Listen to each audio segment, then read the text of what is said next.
എല്ലാവർക്കും നമസ്കാരം. നമ്മുടെ വിദ്യാവേദിയുടെ പുതിയ ഒരു ക്ലാസ്സിലേക്ക് സ്വാഗതം. നമ്മൾ ഇന്നു മുതൽ EVSന്റെ ക്ലാസ് തുടങ്ങുകയാണ്. നിങ്ങൾക്കറിയാം, നമ്മുടെ അഖില ടീച്ചറാണ് EVSന്റെ ക്ലാസ് എടുക്കുന്നത്. അഖില ടീച്ചർ നല്ല രീതിയിൽ നിങ്ങൾക്ക് ഇതിനു മുമ്പ് സർവീസിലുള്ളവർക്ക് ഒരു പ്രാവശ്യം ഫുള്ള് ക്ലാസ് എടുത്തതാണ്. അതിനുശേഷമാണ് ടീച്ചർ വീണ്ടും എടുക്കുന്നത്. അപ്പൊ സർവീസിലുള്ളവർക്ക് ഇതൊരു റിവിഷനും, സർവീസിലില്ലാത്ത നമ്മളെ പോലെയുള്ള പാവങ്ങൾക്ക് ഇത് ഒരു വിജയത്തിനുള്ള ഒരു സ്രോതസ്സും ആകട്ടെ. അപ്പൊ നമുക്ക് എല്ലാവർക്കും നല്ല രീതിയിൽ ക്ലാസ്സിൽ പങ്കെടുക്കാം. നിങ്ങൾക്ക് സംശയങ്ങളൊക്കെ ഉണ്ടെങ്കിൽ നിങ്ങൾ കൃത്യമായിട്ട് തന്നെ ടീച്ചറിനോട് ചോദിച്ചു പോവുക. ഇനി ഇത് പഠിപ്പിക്കുന്ന വിഷയങ്ങളിൽ നിങ്ങൾ അന്ന് തന്നെ ഏതെങ്കിലും ക്വസ്റ്റ്യൻ പേപ്പർ ഒക്കെ നോക്കിയിട്ട് നിങ്ങൾക്ക് സംശയം ഉണ്ടെങ്കിൽ ആ ക്വസ്റ്റ്യൻ പേപ്പറിൽ ഏതെങ്കിലും ചോദ്യത്തിനൊക്കെ സംശയം വരണം. ആ ചോദ്യം നിങ്ങൾ എനിക്ക് സ്ക്രീൻഷോട്ട് എടുത്ത് അയച്ചു തരിക. ഞാൻ ടീച്ചറിനോട് ചോദിച്ചിട്ട് അത് പരിപാടി എനിക്ക് തീരുമാനം ഉണ്ടാക്കി തരുന്നതാണ്. ഓക്കെ, അപ്പൊ നമുക്ക് സ്റ്റാർട്ട് ചെയ്യാം. Okay sir. എല്ലാവർക്കും സ്ക്രീൻ കാണാൻ പറ്റുന്നുണ്ടോ? കാണാൻ പറ്റുന്നുണ്ട്. സാധാരണ ഞാൻ ആദ്യം എടുക്കാത്തൊരു ടോപ്പിക്കാണ് ഞാൻ എടുത്തത്. നമ്മൾ പഠിക്കാൻ പോകുന്നത് ഫുഡ് എന്ന് പറയുന്ന പോർഷൻ ആണ്. തുടങ്ങാം. അപ്പോ എനിക്ക് തോന്നുന്നു വളരെ കുറച്ച് പേര് മാത്രമാണ് പുതിയതായിട്ട് നമ്മുടെ ക്ലാസ്സിൽ ജോയിൻ ചെയ്തിട്ടുള്ളത്. ബാക്കി എല്ലാവരും ഓൾറെഡി ഉണ്ടായിരുന്നവർ തന്നെയാണ്. നിങ്ങൾക്കറിയാം എന്റെ ക്ലാസ് എങ്ങനെയാണെന്നുള്ളത്. ഞാൻ പുതിയതായിട്ട് വന്നവരോടാണ് പറയുന്നത്. പഠിക്കുന്ന കാര്യങ്ങൾ കുറച്ച് പഠിച്ച ശേഷം ഞാൻ ഡൗട്ട് ഉണ്ടോ എന്ന് ചോദിക്കും. നിങ്ങൾക്ക് എന്തെങ്കിലും സംശയം ഉണ്ടെങ്കിൽ അത് ചോദിക്കാം. ആ സമയത്ത് ചോദിക്കാം. നമ്മൾ പഠിച്ച ഭാഗത്ത് നിന്നുള്ള സംശയങ്ങൾ ചോദിക്കാം. Okay, at the end of the class വേറെ എന്തെങ്കിലും സംശയം ഉണ്ടെങ്കിൽ നിങ്ങൾക്ക് ചോദിക്കാം. എനിക്ക് ക്ലിയർ ചെയ്ത് തരാൻ പറ്റുന്നതാണെങ്കിൽ ഞാൻ ഇന്ന് ക്ലിയർ ചെയ്ത് തരും. അല്ലെങ്കിൽ നമ്മൾ അടുത്ത ദിവസമായിരിക്കും അത് ഡിസ്കസ് ചെയ്യുന്നത്. ഇനി സാറ് പറഞ്ഞ പോലെ നിങ്ങൾ പ്രീവിയസ് ക്വസ്റ്റ്യൻ പേപ്പേഴ്സ് ഒക്കെ നോക്കുന്ന സമയത്ത്, പഠിക്കുന്ന സമയത്ത് ഏതെങ്കിലും ചോദ്യങ്ങൾ ഡൗട്ട് തോന്നിക്കഴിഞ്ഞാൽ അത് സാറിന് സ്ക്രീൻഷോട്ട് അയച്ചിട്ട് ചോദിച്ചാൽ മതിയാവും. ഓക്കെ, ഇത് തുടങ്ങാം. ഈ ഒരു ടോപ്പിക്കിനെ പറ്റി പറയുകയാണെങ്കിൽ അത്യാവശ്യം ഇമ്പോർട്ടന്റ് ആയിട്ടുള്ള ഒത്തിരി ക്വസ്റ്റ്യൻസ് വരുന്ന ഭാഗമാണ്. അതുപോലെ നമ്മൾ പ്രീവിയസ് ക്വസ്റ്റ്യൻ പേപ്പറിന്റെ നോക്കിയിട്ട് അത് വരുന്ന രീതിയിൽ എല്ലാ പോർഷനും കവർ ചെയ്തിട്ടാണ് ഈ ക്ലാസ് എടുത്തേക്കുന്നത്. ഇന്ന് പഠിക്കുന്ന ഓരോ പോയിന്റുകളും ഇമ്പോർട്ടന്റ് ആണ്. ഇന്നത്തെ ടോപ്പിക്കിന്റെ ഒരു പ്രത്യേകത, ഇതിനകത്തുള്ള ഓരോ പോയിന്റ്സും അങ്ങനെ തന്നെ പഠിക്കുക. പരീക്ഷയ്ക്ക് അത് അങ്ങനെ തന്നെ ചോദിക്കാറാണ് പലരും. ഓക്കെ, നമ്മളെല്ലാവരും ആഹാരം കഴിക്കുകയാണ്. ആഹാരം കഴിക്കാത്ത ഒരാൾ പോലും ഇല്ല. നമ്മുടെ വളർച്ചയ്ക്കും നമ്മുടെ ഉപാപചയ പ്രവർത്തനങ്ങൾക്ക്, അതായത് നമ്മുടെ ശാരീരികമായ എല്ലാ പ്രവർത്തനങ്ങൾക്കുമുള്ള ഊർജം ലഭിക്കുന്നതും നമുക്ക് രോഗപ്രതിരോധ ശേഷി ലഭിക്കുന്നതും നമ്മൾ കഴിക്കുന്ന ആഹാരത്തിൽ നിന്നുമാണ്. എല്ലാവർക്കും അറിയുന്നത്, നമ്മൾ വളരുന്നത് ആഹാരം കഴിക്കാതിരുന്നാൽ നമ്മുടെ വളർച്ച മുരടിച്ചു പോകും, അല്ലെ? അതുപോലെ ഉപാപചയ പ്രവർത്തനങ്ങൾ, നമ്മുടെ ശരീരത്തിലെ എല്ലാ പ്രവർത്തനങ്ങളും, ശാരീരിക പ്രവർത്തനങ്ങൾ, അതിന് ഊർജം. നമ്മള് ആഹാരമൊക്കെ കഴിച്ച് ഇരിക്കുകയാണ്. രാവിലെ ബ്രേക്ക്ഫാസ്റ്റ് ഒക്കെ കഴിച്ചു, ഉച്ചയ്ക്കും ആഹാരം കഴിച്ചില്ല, വൈകുന്നേരം ആഹാരം കഴിച്ചില്ല. എന്നിട്ട് ആഹാരമൊക്കെ കഴിക്കാതിരിക്കുമ്പോ ഒരാൾ വന്ന് പറയാണ്, ഒരു 10 കിലോയുടെ ചാക്ക് ഒന്ന് എടുത്ത് പൊക്കണം, എന്നെടുത്ത് ഒരു സ്ഥലത്തുനിന്ന് ഒരു സ്ഥലത്തോട്ട് കൊണ്ടുപോകണം. പറ്റുമോ? ഇല്ല. അപ്പോഴാണ് ഓക്കെ, എനർജി ഇല്ല, ഊർജം ഇല്ല. അപ്പോഴാണ് ഒരാൾ വന്നിട്ട് പറയുന്നത്, ഓക്കെ അവിടെ ഭക്ഷണം കൊടുക്കുന്നുണ്ട്, ഭക്ഷണം കഴിച്ചിട്ട് വരാം. ഭക്ഷണം കഴിച്ചിട്ട് വരുമ്പോ ഈ പറഞ്ഞ അതേ ജോലി ചെയ്യാൻ നമുക്ക് പറ്റുമോ? പറ്റും. അപ്പൊ നമുക്ക് എന്ത് കാര്യം ചെയ്യണം, നമുക്കറിയാലോ, വിശന്നൊക്കെ ഇരിക്കുകയാണെങ്കിൽ നമുക്ക് ഒരു കാര്യം ചെയ്യാൻ, എഴുന്നേറ്റ് നടക്കാനുള്ള ഊർജം പോലും ചിലപ്പോൾ ഇല്ലാതായി പോകും. നമ്മുടെ ഊർജം ലഭിക്കുന്നതും അതുപോലെ രോഗപ്രതിരോധ ശേഷി നമുക്ക് ആഹാരത്തിൽ നിന്നുമാണ് ലഭിക്കുന്നത്. ഇനി എന്തൊക്കെ പോഷക ഘടകങ്ങളാണ് ഭക്ഷണത്തിൽ നിന്നും കിട്ടുന്നതെന്ന് നോക്കാം. ഇമ്പോർട്ടന്റ് ആണ്, പഠിച്ചോളണം.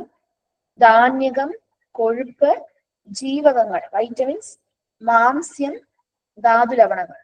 ധാന്യകം എന്ന് പറയുമ്പോൾ കാർബോഹൈഡ്രേറ്റ്സ്, കൊഴുപ്പ് ഫാറ്റ്, ജീവകങ്ങൾ വൈറ്റമിൻസ്, മാംസ്യം പ്രോട്ടീൻ, പിന്നെ ധാതു ലവണങ്ങൾ മിനറൽസ്. ഇത്രയും പോഷക ഘടകങ്ങളാണ് ഭക്ഷണത്തിൽ നിന്നും ലഭിക്കുന്നത്. ധാന്യകം, ഒന്നാമതായിട്ട് ധാന്യകം കാർബൺ, ഹൈഡ്രജൻ, ഓക്സിജൻ എന്നിവ കൊണ്ടാണ് ധാന്യകം നിർമ്മിച്ചിരിക്കുന്നത്. ഒരു മിനിറ്റ്.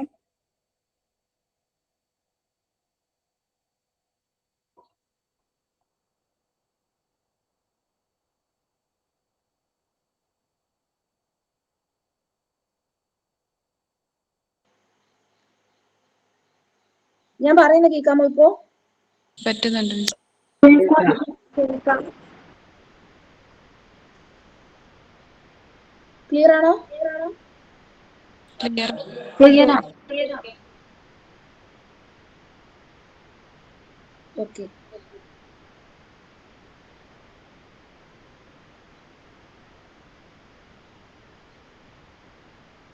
ഓക്കെ,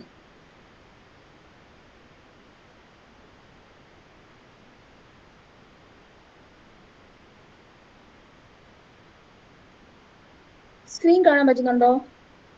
കാണാം. കാണുന്നുണ്ട്. ഓക്കെ.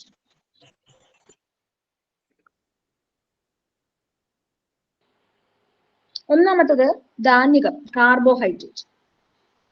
കാർബൺ, ഹൈഡ്രജൻ, ഓക്സിജൻ എന്നിവ കൊണ്ടാണ് ധാന്യകം നിർമ്മിച്ചിരിക്കുന്നത്. ഇത് ഇമ്പോർട്ടന്റ് ആണ്. ഈ ഒരു പോയിന്റ് ഇമ്പോർട്ടന്റ് ആണ്, പരീക്ഷയ്ക്ക് ചോദിക്കുന്നതാണ് കേട്ടോ. ധാന്യകം നിർമ്മിച്ചിരിക്കുന്നത് ഏതൊക്കെ കൊണ്ടാണ്? Carbon, hydrogen, oxygen. Hydrogen, oxygen. ഇപ്പൊ തന്നെ കാണാതെ അങ്ങ് പഠിച്ചു പൊക്കോളണം. കാർബൺ, ഹൈഡ്രജൻ, ഓക്സിജൻ എന്നിവ കൊണ്ടാണ് ധാന്യകം നിർമ്മിച്ചിരിക്കുന്നത്. ശരീര പ്രവർത്തനങ്ങൾക്ക് ആവശ്യമായ ഊർജം നൽകുക എന്നതാണ് ഇതിന്റെ മുഖ്യ ധർമ്മം. അണ്ടർലൈൻ ചെയ്ത് വെച്ച് പഠിച്ചോളണം, ഇമ്പോർട്ടന്റ് ആണ്. അപ്പോ ധാന്യകത്തിന്റെ പ്രധാന ധർമ്മം എന്താണ്? ശരീര പ്രവർത്തനങ്ങൾക്ക് ആവശ്യമായ ഊർജം നൽകുക. ശരീര പ്രവർത്തനങ്ങൾക്ക് ആവശ്യമായ ഊർജം നൽകുക എന്നുള്ളതാണ് ധാന്യകത്തിന്റെ മുഖ്യ ധർമ്മം എന്ന് പറയുന്നത്.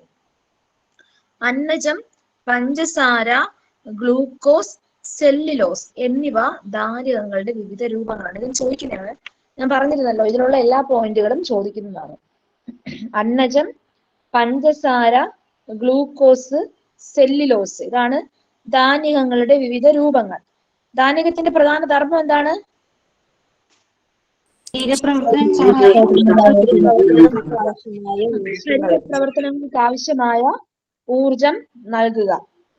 ധാന്യങ്ങള്, കിഴങ്ങ് വർഗങ്ങള് ഇവയില് അന്നജ രൂപത്തിൽ ധാരാളമായിട്ട് പ്രോട്ടീൻ, ധാന്യകം, കാർബോഹൈഡ്രേറ്റ് അടങ്ങിയിട്ടുണ്ട് കേട്ടോ. ധാന്യങ്ങൾ ഇപ്പൊ നമ്മൾ കഴിക്കുന്ന ചോറ്, ഗോതമ്പ്, അതുപോലെ കിഴങ്ങ് വർഗങ്ങള് ഇവയിലൊക്കെ ധാരാളമായിട്ട് അന്നജ രൂപത്തില് എന്തടങ്ങിയിട്ടുണ്ട്? ധാന്യകം അടങ്ങിയിട്ടുണ്ട്. പ്രധാനമായിട്ടുള്ളത് കാർബൺ, ഹൈഡ്രജൻ, ഓക്സിജൻ എന്നിവ കൊണ്ടാണ് നിർമ്മിച്ചിരിക്കുന്നത്. ശരീര പ്രവർത്തനങ്ങൾക്ക് ആവശ്യമായ ഊർജ്ജം നൽകുക, ഇതാണ് പ്രധാന ധർമ്മം. അന്നജം, പഞ്ചസാര, ഗ്ലൂക്കോസ്, സെല്ലുലോസ് ഇവ വിവിധ രൂപങ്ങളാണ്. ഓക്കെ. അടുത്തതാണ് മാംസ്യം, പ്രോട്ടീൻ. ശരീര നിർമ്മിതിക്കും വളർച്ചയ്ക്കും സഹായകമായ പ്രധാന ആഹാര ഘടകമാണ് പ്രോട്ടീൻ. ശരീര നിർമ്മിതി, വളർച്ച, ശരീര നിർമ്മിതിക്കും വളർച്ചയ്ക്കും ആവശ്യമായിട്ടുള്ള ഒന്നാണ് പ്രോട്ടീൻ. ശരീരത്തിലെ കോശങ്ങള്, മുടി, ദഹനരസങ്ങള് തുടങ്ങിയവയുടെ നിർമ്മാണത്തിനും പ്രോട്ടീൻ ആവശ്യമാണ്. നമ്മുടെ ശരീരത്തില് നല്ല കോശങ്ങളും മുടിയും ദഹനരസങ്ങളൊക്കെ നല്ല രീതിയിൽ നിർമ്മാണം നടക്കണമെങ്കിൽ പ്രോട്ടീൻ ഉള്ള ആഹാരം കഴിക്കണം. അടുത്ത പോയിന്റ് വളരെ വളരെ ഇമ്പോർട്ടന്റ് ആണ്. ധാന്യങ്ങളുടെ അഭാവത്തിൽ ഊർജ ഉൽപാദനത്തിനും പ്രോട്ടീൻ പ്രയോജനപ്പെടുന്നു. നമ്മൾ ഡയറ്റ് ഒക്കെ എടുക്കുന്നവര് കാർബോഹൈഡ്രേറ്റ് കഴിക്കത്തില്ല, ധാന്യം കഴിക്കില്ല, ചോറ് കഴിക്കുകയൊന്നുമില്ല.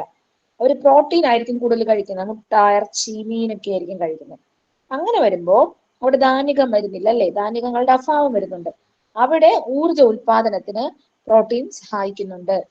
ധാന്യങ്ങളുടെ അഭാവത്തിൽ ഊർജ ഉൽപാദനത്തിനും പ്രോട്ടീൻ പ്രയോജനപ്പെടുന്നു. അപ്പോ ഇതിന്റെ പ്രധാന ധർമ്മങ്ങൾ പഠിക്കുമ്പോൾ ശരീര നിർമ്മിതി, വളർച്ച, അതാണ് മെയിൻ ആയിട്ടുള്ള കാര്യങ്ങൾ, പ്ലസ് ഊർജ ഉൽപാദനം കൂടെ പഠിച്ചോളണം, പരീക്ഷയ്ക്ക് ചോദിക്കും. Hydrogen, carbon, oxygen, nitrogen, sulphur എന്നിവയാണ് പ്രോട്ടീനിൽ അടങ്ങിയിരിക്കുന്നത്. Hydrogen, carbon, oxygen, nitrogen, sulphur ഏതൊക്കെയാണ്? ഹൈഡ്രജൻ, കാർബൺ, സൾഫർ എന്നിവയാണ് മാംസ്യത്തിൽ പ്രധാനമായിട്ട് അടങ്ങിയിരിക്കുന്നത്. ധാന്യത്തിൽ ഏതൊക്കെയാണ് അടങ്ങിയിരുന്നത്?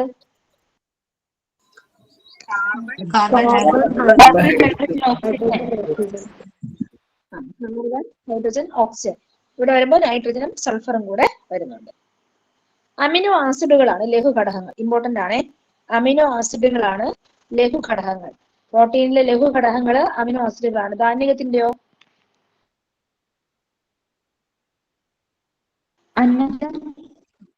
അന്നജം, പഞ്ചസാര, സെല്ലുലോസ്. പഞ്ചസാര, glucose, glucose, cellulose. Okay. Protein, മാംസ്യത്തിന്റെ ലഘുഘടകങ്ങൾ എന്ന് പറയുന്നത് അമിനോ ആസിഡുകളാണ്.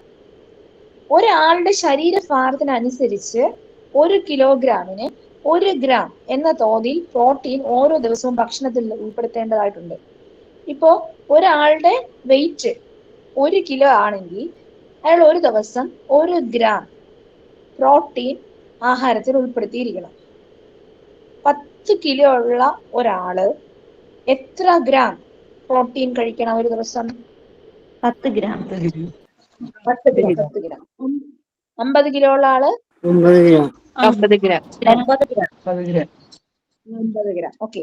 അങ്ങനെ വേണം ആഹാരത്തിൽ പ്രോട്ടീൻ ഉൾപ്പെടുത്തേണ്ടത്. എങ്കിലേ ശരിയായ രീതിയിൽ എന്തുണ്ടാവുള്ളൂ? വളർച്ച ഉണ്ടാകുള്ളൂ. പ്രോട്ടീൻ കുറയുന്നത് വളർച്ച മുരടിക്കുന്നതിന് കാരണമാകും. പ്രോട്ടീൻ കുറയുന്നത് വളർച്ച മുരടിക്കുന്നതിന് കാരണമാകും. പ്രോട്ടീന്റെ അഭാവം മൂലം ഉണ്ടാകുന്ന ഒരു രോഗമാണ് കോഷിയോർക്കർ. പ്രോട്ടീന്റെ അഭാവം മൂലം ഉണ്ടാകുന്ന രോഗമാണ് കോഷിയോർക്കർ. ഇത് ഇമ്പോർട്ടന്റ് ആണ്. കോഷിയോർക്കർ ഇത് ബാധിച്ചവരുടെ ശരീരം ശോഷിച്ചും വയറ് വീർത്തുമിരിക്കും. ആ ചിത്രത്തിൽ കാണുന്ന പോലെ പ്രോട്ടീന്റെ അഭാവം മൂലം ഉണ്ടാകുന്ന ഒരു രോഗമാണ്, മാംസ്യത്തിന്റെ അഭാവം മൂലം ഉണ്ടാകുന്ന ഒരു രോഗമാണ് കോഷിയോർക്കർ. ഇത് ബാധിച്ചവരുടെ ശരീരം ശോഷിച്ചും വയറ് വീർത്തും ഇരിക്കും. ഓക്കെ. ഇത്രയും കാര്യങ്ങൾ. എന്തെങ്കിലും സംശയമുണ്ടോ ഇതുവരെ പഠിച്ച കാര്യങ്ങളിൽ?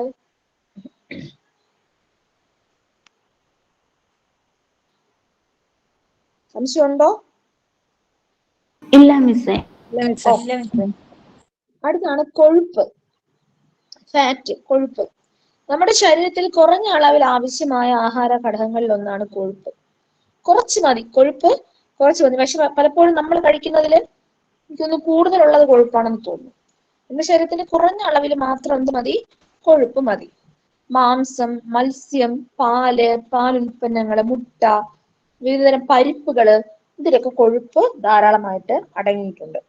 അതുപോലെ ഈ എണ്ണകളൊക്കെ നമ്മൾ ഉപയോഗിക്കുന്ന ഓയില്, നെയ്യ്, ഇതൊക്കെ പല ഭക്ഷ്യവസ്തുക്കളിൽ നിന്നും വേർതിരിച്ചെടുത്ത കൊഴുപ്പുകളാണ്.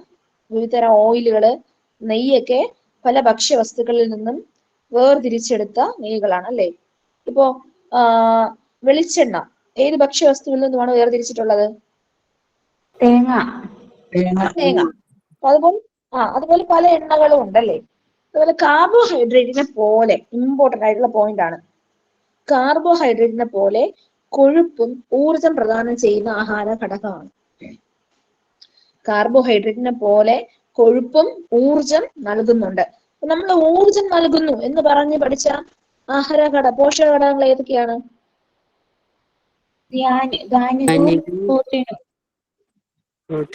ധാന്യവും പ്രോട്ടീനും. ഇപ്പൊ ഒരെണ്ണം പറഞ്ഞത് ഏതാ? കൊഴുപ്പ്. ഇത് മൂന്നും ഊർജ്ജം നൽകുന്നുണ്ട്. ഞാൻ എടുത്ത് പറയുന്നത് അങ്ങനെ ചോദിച്ചിട്ടുണ്ട്. അതുകൊണ്ടാണ് കാർബോഹൈഡ്രേറ്റിനെ പോലെ കൊഴുപ്പ് എന്ത് ചെയ്യുന്നുണ്ട്? ഊർജം നൽകുന്നുണ്ട്. ഇനി നമ്മൾ എന്തുകൊണ്ട് കൊഴുപ്പടങ്ങിയ ആഹാരം കഴിക്കണം എന്നാണ് പറയാൻ വേണ്ടി പോകുന്നത്. ചില വൈറ്റമിൻസ് കൊഴുപ്പിൽ മാത്രമേ ലഭിക്കൂ. നമുക്ക് ഈ വൈറ്റമിൻസ് ഒക്കെ വേണം. എല്ലാ വൈറ്റമിൻസും നമുക്ക് ശരിയായ രീതിയിൽ കിട്ടിയാലേ നമ്മുടെ എല്ലാ ശാരീരിക പ്രവർത്തനങ്ങളും രോഗപ്രതിരോധ ശേഷിയും ഒക്കെ നമുക്ക് ഉണ്ടാവുള്ളൂ. അപ്പൊ ഈ ചില വൈറ്റമിൻസ് എന്ന് പറയുന്നത് കൊഴുപ്പിൽ മാത്രമേ ലയിക്കുള്ളൂ. ഈ കൊഴുപ്പ് നമുക്ക് കിട്ടണം, ഈ വൈറ്റമിൻസ് നമ്മൾക്ക് ശരീരത്തിന് പ്രയോജനപ്പെടണമെങ്കിൽ നമ്മുടെ ശരീരത്തില് നമ്മൾ കഴിക്കുന്ന ആഹാരത്തിൽ കൊഴുപ്പ് ഉണ്ടാകണം.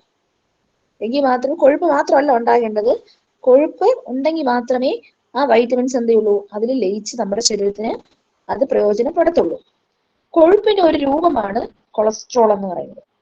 കൊഴുപ്പിന്റെ ഒരു രൂപമാണ് കൊളസ്ട്രോൾ എന്ന് പറയുന്നത്. ഭക്ഷണത്തിൽ നിന്ന് ലഭിക്കുന്നത് കൂടാതെ ശരീരം എന്ത് ചെയ്യുന്നുണ്ട്? സ്വന്തമായിട്ട് കൊളസ്ട്രോൾ നിർമ്മിക്കുന്നുണ്ട്. ഭക്ഷണത്തിൽ നിന്ന് നമുക്ക് കൊളസ്ട്രോൾ കിട്ടും. അത് കൂടാതെ ശരീരവും കൊളസ്ട്രോൾ നിർമ്മിക്കുന്നുണ്ട്. കൊളസ്ട്രോൾ അധികമായി കഴിഞ്ഞാൽ അത് രക്തക്കുഴലുകളുടെ ഉൾഭിത്തിയിൽ പറ്റിപ്പിടിച്ച് രക്തത്തിന്റെ ഒഴുക്കിനെ തടസ്സപ്പെടുത്തും. കൊളസ്ട്രോള് കൂടിക്കഴിഞ്ഞാൽ എന്ത് സംഭവിക്കും?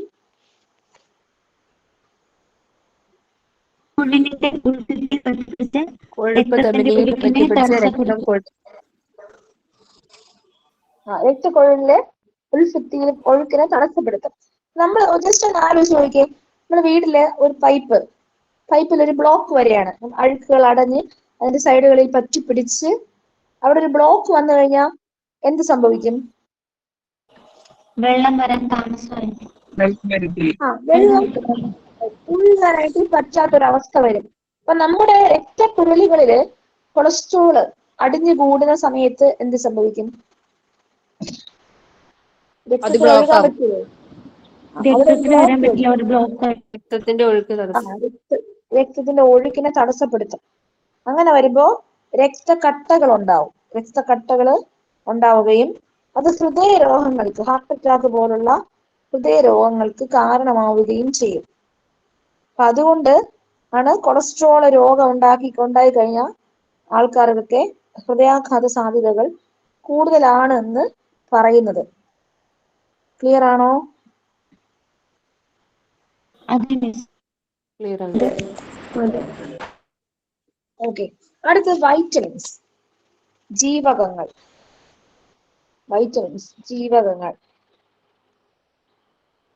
ഈ ഹൃദയാഘാതം ഉണ്ടാകുന്നത് എങ്ങനെയാണ്? രക്തക്കട്ട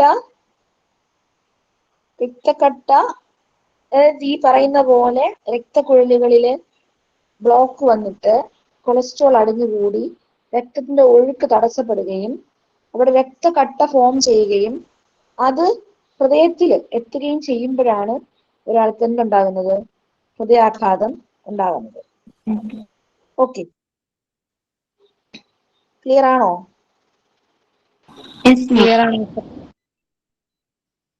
ഓക്കെ, രക്തക്കട്ട ഹൃദയത്തിൽ എത്തുമ്പോഴാണ് ഹൃദയാഘാതം ഉണ്ടാകുന്നത്. ഇനി ഈ ഭക്ഷണത്തില് ഇത് ഈ പറയുന്ന ക്വസ്റ്റ്യൻ പരീക്ഷയ്ക്ക് ചോദിച്ചിട്ടുള്ളതാണ് ഞാനിപ്പോ പറയുന്നത്. ഭക്ഷണത്തിൽ കൊഴുപ്പിന്റെ അളവ് കൂടിയാല് ധമനി ഭിത്തികളിൽ, അതാണ് രക്തക്കുഴൽ എന്ന് പറയുന്നത്, ധമനി ഭിത്തികളിൽ കൊഴുപ്പ് അടിഞ്ഞു കൂടുന്ന അവസ്ഥ, അതൊരു രോഗാവസ്ഥയാണ്. ആ രോഗം കാരണം ഈ രക്തക്കുഴലിന്റെ ഉൾവ്യാസം കുറയുകയും ഇലാസ്തികത കുറഞ്ഞ് രക്തക്കുഴലുകൾ പൊട്ടാനും സാധ്യതയുണ്ട്. അതുമൂലം ഹാർട്ട് അറ്റാക്ക് വരും. അതിന് പറയുന്ന പേരാണ് അതിറോസ്ക്ലിറോസിസ്. പരീക്ഷയ്ക്ക് ചോദിച്ചിട്ടുള്ള ചോദ്യമാണ്. ഭക്ഷണത്തിലുള്ള കൊഴുപ്പിന്റെ അളവ് അധികമായാൽ അത് എന്ത് ചെയ്യും? രക്തക്കുഴലുകളിൽ പറ്റിപ്പിടിക്കുകയും രക്തക്കുഴലിന്റെ ഉൾവ്യാസം കുറയുകയും, അതായത് രക്തം ഒഴുകാനുള്ള സ്ഥലം കുറയുകയും അതിന്റെ ഇലാസ്തികത നഷ്ടപ്പെട്ട് പൊട്ടിപ്പോവുകയും അത് ഹൃദയാഘാതത്തിന് കാരണമാകുകയും ചെയ്യുന്ന അവസ്ഥയാണ് അതിറോസ്ക്ലിറോസിസ്. ക്ലിയർ ആണോ? ഒന്നും കൂടി പറയോ? നമ്മൾ കഴിക്കുന്ന ഭക്ഷണത്തിൽ കൊഴുപ്പിന്റെ അളവ്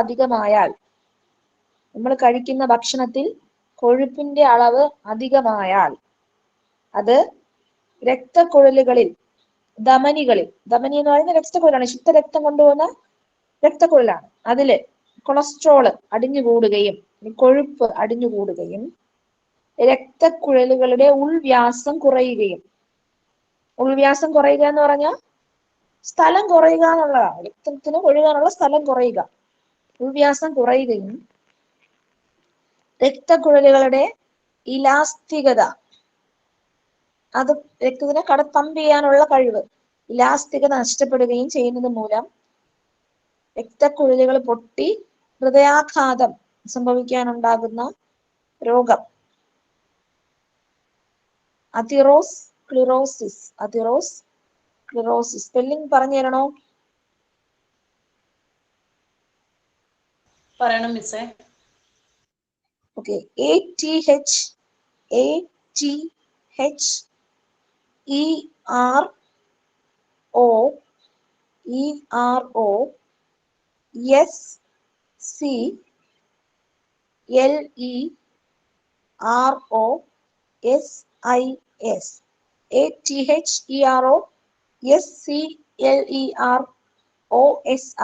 അതിറോസ്ക്ലിറോസിസ്. ഇത് എക്സാമിന് ചോദിച്ചിട്ടുള്ള ചോദ്യമാണ്. അടുത്തതാണ് വൈറ്റമിൻസ്, ജീവകങ്ങൾ. ശരിയായിട്ടുള്ള ആരോഗ്യത്തിനും സുഗമമായ ശാരീരിക പ്രവർത്തനങ്ങൾക്കും ഒഴിച്ചുകൂടാനാവാത്ത ആഹാര ഘടകങ്ങളാണ് വൈറ്റമിനുകളും ധാതു ലവണങ്ങളും. നമ്മുടെ നല്ല ആരോഗ്യം ഉണ്ടായിരിക്കാനും നമ്മുടെ ശാരീരികമായിട്ടുള്ള എല്ലാ പ്രവർത്തനങ്ങളും ഭംഗിയായിട്ട് നടക്കാനും നമ്മൾ എന്ത് ചെയ്യണം? യെസ്, സൗണ്ട് ഇടക്കിടക്ക് കട്ടാവുന്നുണ്ട്, സ്റ്റെക്ക് ആവുന്ന പോലെ. എല്ലാവർക്കും അങ്ങനെയാണോ? അതെ അതെ ഇല്ല, അല്ല അല്ല, അല്ല. കുറച്ചു പേർക്ക് കട്ടാവുന്നുണ്ട്, കുറച്ചു പേർക്ക് കട്ടാവുന്നില്ല. ഇപ്പൊ എങ്ങനെയാ? ഇപ്പൊ നല്ല ഇപ്പൊ കേൾക്കുന്നുണ്ട്. കേൾക്കുന്നുണ്ടോ? നിങ്ങൾ കട്ടാവുന്ന സമയത്ത് തന്നെ ഒന്ന് പറഞ്ഞാൽ മതിയേ. നെറ്റ്വർക്കിന്റെ ഇഷ്യൂ ഉള്ളതുകൊണ്ടായിരിക്കാം, മഴയുടെയൊക്കെ ഇത് ഉള്ളതുകൊണ്ടായിരിക്കും. Okay okay. അപ്പൊ ഞാൻ പറഞ്ഞത് ഏതുവരെ കേട്ടു?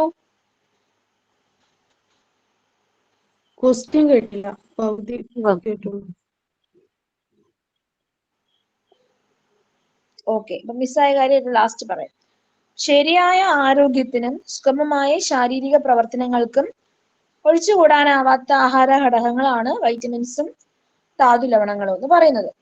പക്ഷെ ഇത് നമുക്ക് വളരെ കുറഞ്ഞ അളവിൽ മതി, വളരെ കുറച്ച് നമ്മുടെ ശരീരത്തിന് മതി. പക്ഷെ അത് ഉറപ്പായിട്ട് നമ്മൾ ഉറപ്പ് വരുത്തണം, നമ്മുടെ ശരീരത്തിൽ അത് കിട്ടുന്നുണ്ട് എന്നുള്ളത് ഉറപ്പ് വരുത്തേണ്ടതാണ്. പഴങ്ങള്, പച്ചക്കറികള്, പാല്, മുട്ട, ഇലക്കറികള് ഇവയൊക്കെ വൈറ്റമിനുകളുടെയും ധാതു ലവണങ്ങളുടെയും കലവറയാണ്. രോഗപ്രതിരോധ ശേഷി നൽകുന്നതില് വളരെ പ്രധാന സ്ഥാനം വഹിക്കുന്നതാണ് ഈ വൈറ്റമിൻസ്, ജീവകങ്ങൾ എന്ന് പറയുന്നത്. രോഗപ്രതിരോധ ശേഷിക്ക് ഏറ്റവും ഇമ്പോർട്ടന്റ് ആയിട്ട് ആവശ്യമായിട്ടുള്ള ഒന്നാണ് വൈറ്റമിൻസ് എന്ന് പറയുന്നത്. ആകെ 13 വൈറ്റമിൻസ് ഉണ്ട്. എത്ര വൈറ്റമിൻസ് ഉണ്ട്? 13 ഉണ്ട്. ഇതിൽ 8 എണ്ണം ബി കോംപ്ലക്സ്, ജീവകം ബി കോംപ്ലക്സിനകത്താണ് വരുന്നത്. ബി കോംപ്ലക്സിനകത്താണ് 8 എണ്ണം വരുന്നത്. ആകെ 13 വൈറ്റമിൻസ് ആണ് ഉള്ളത്. വൈറ്റമിൻസിനെ രണ്ടായിട്ട് തരംതിരിച്ചിട്ടുണ്ട്: കൊഴുപ്പിൽ ലയിക്കുന്നവ, ജലത്തിൽ ലയിക്കുന്നവ. കൊഴുപ്പിൽ ലയിക്കുന്നവ, ജലത്തിൽ ലയിക്കുന്നവ. ഇതിൽ കൊഴുപ്പിൽ ലയിക്കുന്നവയെ അടക്ക് എന്ന് നമുക്ക് പഠിക്കാം. അടക്ക്, ADE&K, അടക്ക്. കൊഴുപ്പിൽ ലയിക്കുന്നവ അടക്ക്, ADE&K. അടുത്താണ് ജലത്തിൽ ലയിക്കുന്നവ. ബി കോംപ്ലക്സുകളും സിയും, ബി കോംപ്ലക്സും സിയും ജലത്തിൽ ലയിക്കുന്ന വൈറ്റമിനുകളാണ്. മൊത്തം 13 വൈറ്റമിൻസ് ഉണ്ട്. അതിൽ 8 എണ്ണം ബി കോംപ്ലക്സിലാണ് വരുന്നത്. വൈറ്റമിൻസുകളെ, ഈ 13 വൈറ്റമിനുകളെ രണ്ടായിട്ട് തരംതിരിച്ചിട്ടുണ്ട്: കൊഴുപ്പിൽ ലയിക്കുന്നവ, ജലത്തിൽ ലയിക്കുന്നവ. കൊഴുപ്പിൽ ലയിക്കുന്നവ ഏതൊക്കെയാണ്?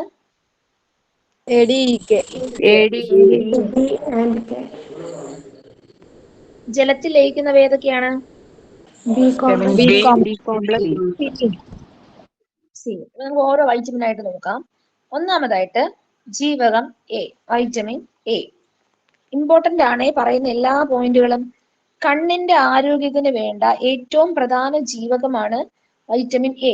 ചില രോഗങ്ങളൊക്കെ തന്നിട്ട് ഇത് ഏതിന്റെ കുറവ് മൂലമാണെന്ന് ചോദിച്ചാൽ അത് വൈറ്റമിൻ എയുടെ ആയിരിക്കും, കണ്ണിൻ്റെതാണെങ്കിൽ.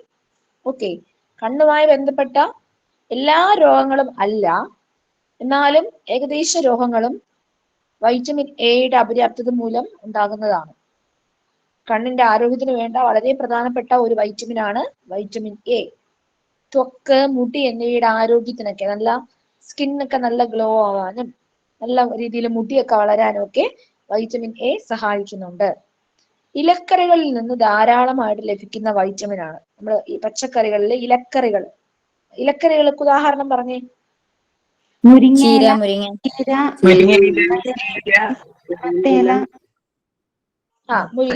ചീര, മത്തനില, ഇതൊക്കെ വരും അല്ലേ? അപ്പൊ ഈ ഇലക്കറികളിലൊക്കെ ധാരാളമായിട്ട് വൈറ്റമിൻ എ ഉണ്ട്. പാലിൽ സുലഭമായിട്ടുള്ള വൈറ്റമിൻ ആണ്. പാലിൽ ധാരാളമായിട്ട് വൈറ്റമിൻ എ ഉണ്ട്. ഈ വൈറ്റമിൻ എ സംഭരിക്കുന്നത് കരളിലാണ്.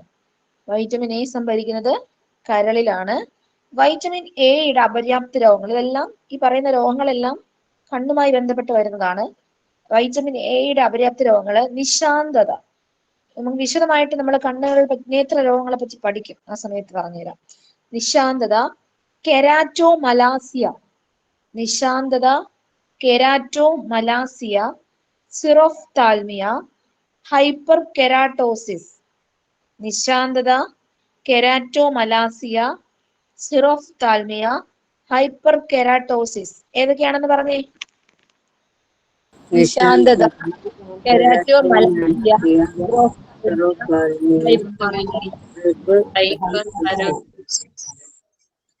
പ്രധാനമായിട്ടും വൈറ്റമിൻ എ എന്തിന്റെ ആരോഗ്യത്തിന് വേണ്ടിയാണ്? പ്രധാനമായിട്ട് ഞാൻ ഇടയ്ക്കിടയ്ക്ക് ചോദിക്കും, പറയണോ? വൈറ്റമിൻ എ ധാരാളമായിട്ടുള്ളത് ചീര, മുരിങ്ങയില, ക്യാരറ്റ്, പാൽ ഉൽപ്പന്നങ്ങള്, കരൾ, പയറില, ചേമ്പിലയിലൊക്കെ ധാരാളമായിട്ട് വൈറ്റമിൻ എ ഉണ്ട്. അപ്പൊ കാഴ്ചയൊക്കെ കുറഞ്ഞു പോകുമ്പോൾ എന്ത് ചെയ്യണം? ഇതൊക്കെ ധാരാളം കഴിക്കണം, ഇലക്കറികളൊക്കെ ധാരാളമായിട്ട് കഴിക്കണം. അടുത്താണ് വൈറ്റമിൻ ഡി, ജീവകം ഡി. എല്ലിന്റെയും പല്ലിന്റെയും വളർച്ചയ്ക്ക് ആവശ്യമായ വൈറ്റമിൻ ആണ് വൈറ്റമിൻ ഡി. എല്ലിന്റെയും പല്ലിന്റെയും വളർച്ചയ്ക്ക് ആവശ്യമായ വൈറ്റമിൻ ആണ് വൈറ്റമിൻ ഡി. ഇനി എല്ലിന്റെയും പല്ലിന്റെയും വളർച്ചയ്ക്ക് ആവശ്യമായ മൂലകം ഏതെന്ന് ചോദിച്ചാൽ അത് കാൽസ്യം ആണ്. രണ്ടും ചോദിക്കാറുണ്ട്. എല്ലിന്റെയും പല്ലിന്റെയും വളർച്ചയ്ക്ക് ആവശ്യമായ വൈറ്റമിൻ ഏതാ? Vitamin D. വൈറ്റമിൻ ഡി ആണ്. മൂലകം ഏതാ? കാൽസ്യം. ഓക്കെ, മാറിപ്പോകരുത്. ശരീരത്തില് കാൽസ്യത്തിന്റെയും ഫോസ്ഫറസിന്റെയും ആഗിരണത്തെ ഉത്തേജിപ്പിക്കുന്ന വൈറ്റമിൻ ആണിത്. ഇപ്പൊ ചില ആൾക്കാർക്ക് ഒരു ആരോഗ്യവും ഇല്ല, എല്ലുകൾക്കും ബലമില്ല, പല്ലുകൾക്കും ബലമില്ല എന്നൊക്കെ ഉള്ള ആൾക്കാരുണ്ടാവും. കാൽഷ്യത്തിന്റെ കുറവാണെന്നൊക്കെ പറയും. നമുക്ക് നമ്മൾ കഴിക്കുന്ന ആഹാരത്തിലുള്ള കാൽസ്യം നമ്മുടെ ശരീരത്തിൽ പ്രയോജനപ്പെടണമെങ്കിൽ എന്ത് ചെയ്യണം? വൈറ്റമിൻ ഡി വേണം.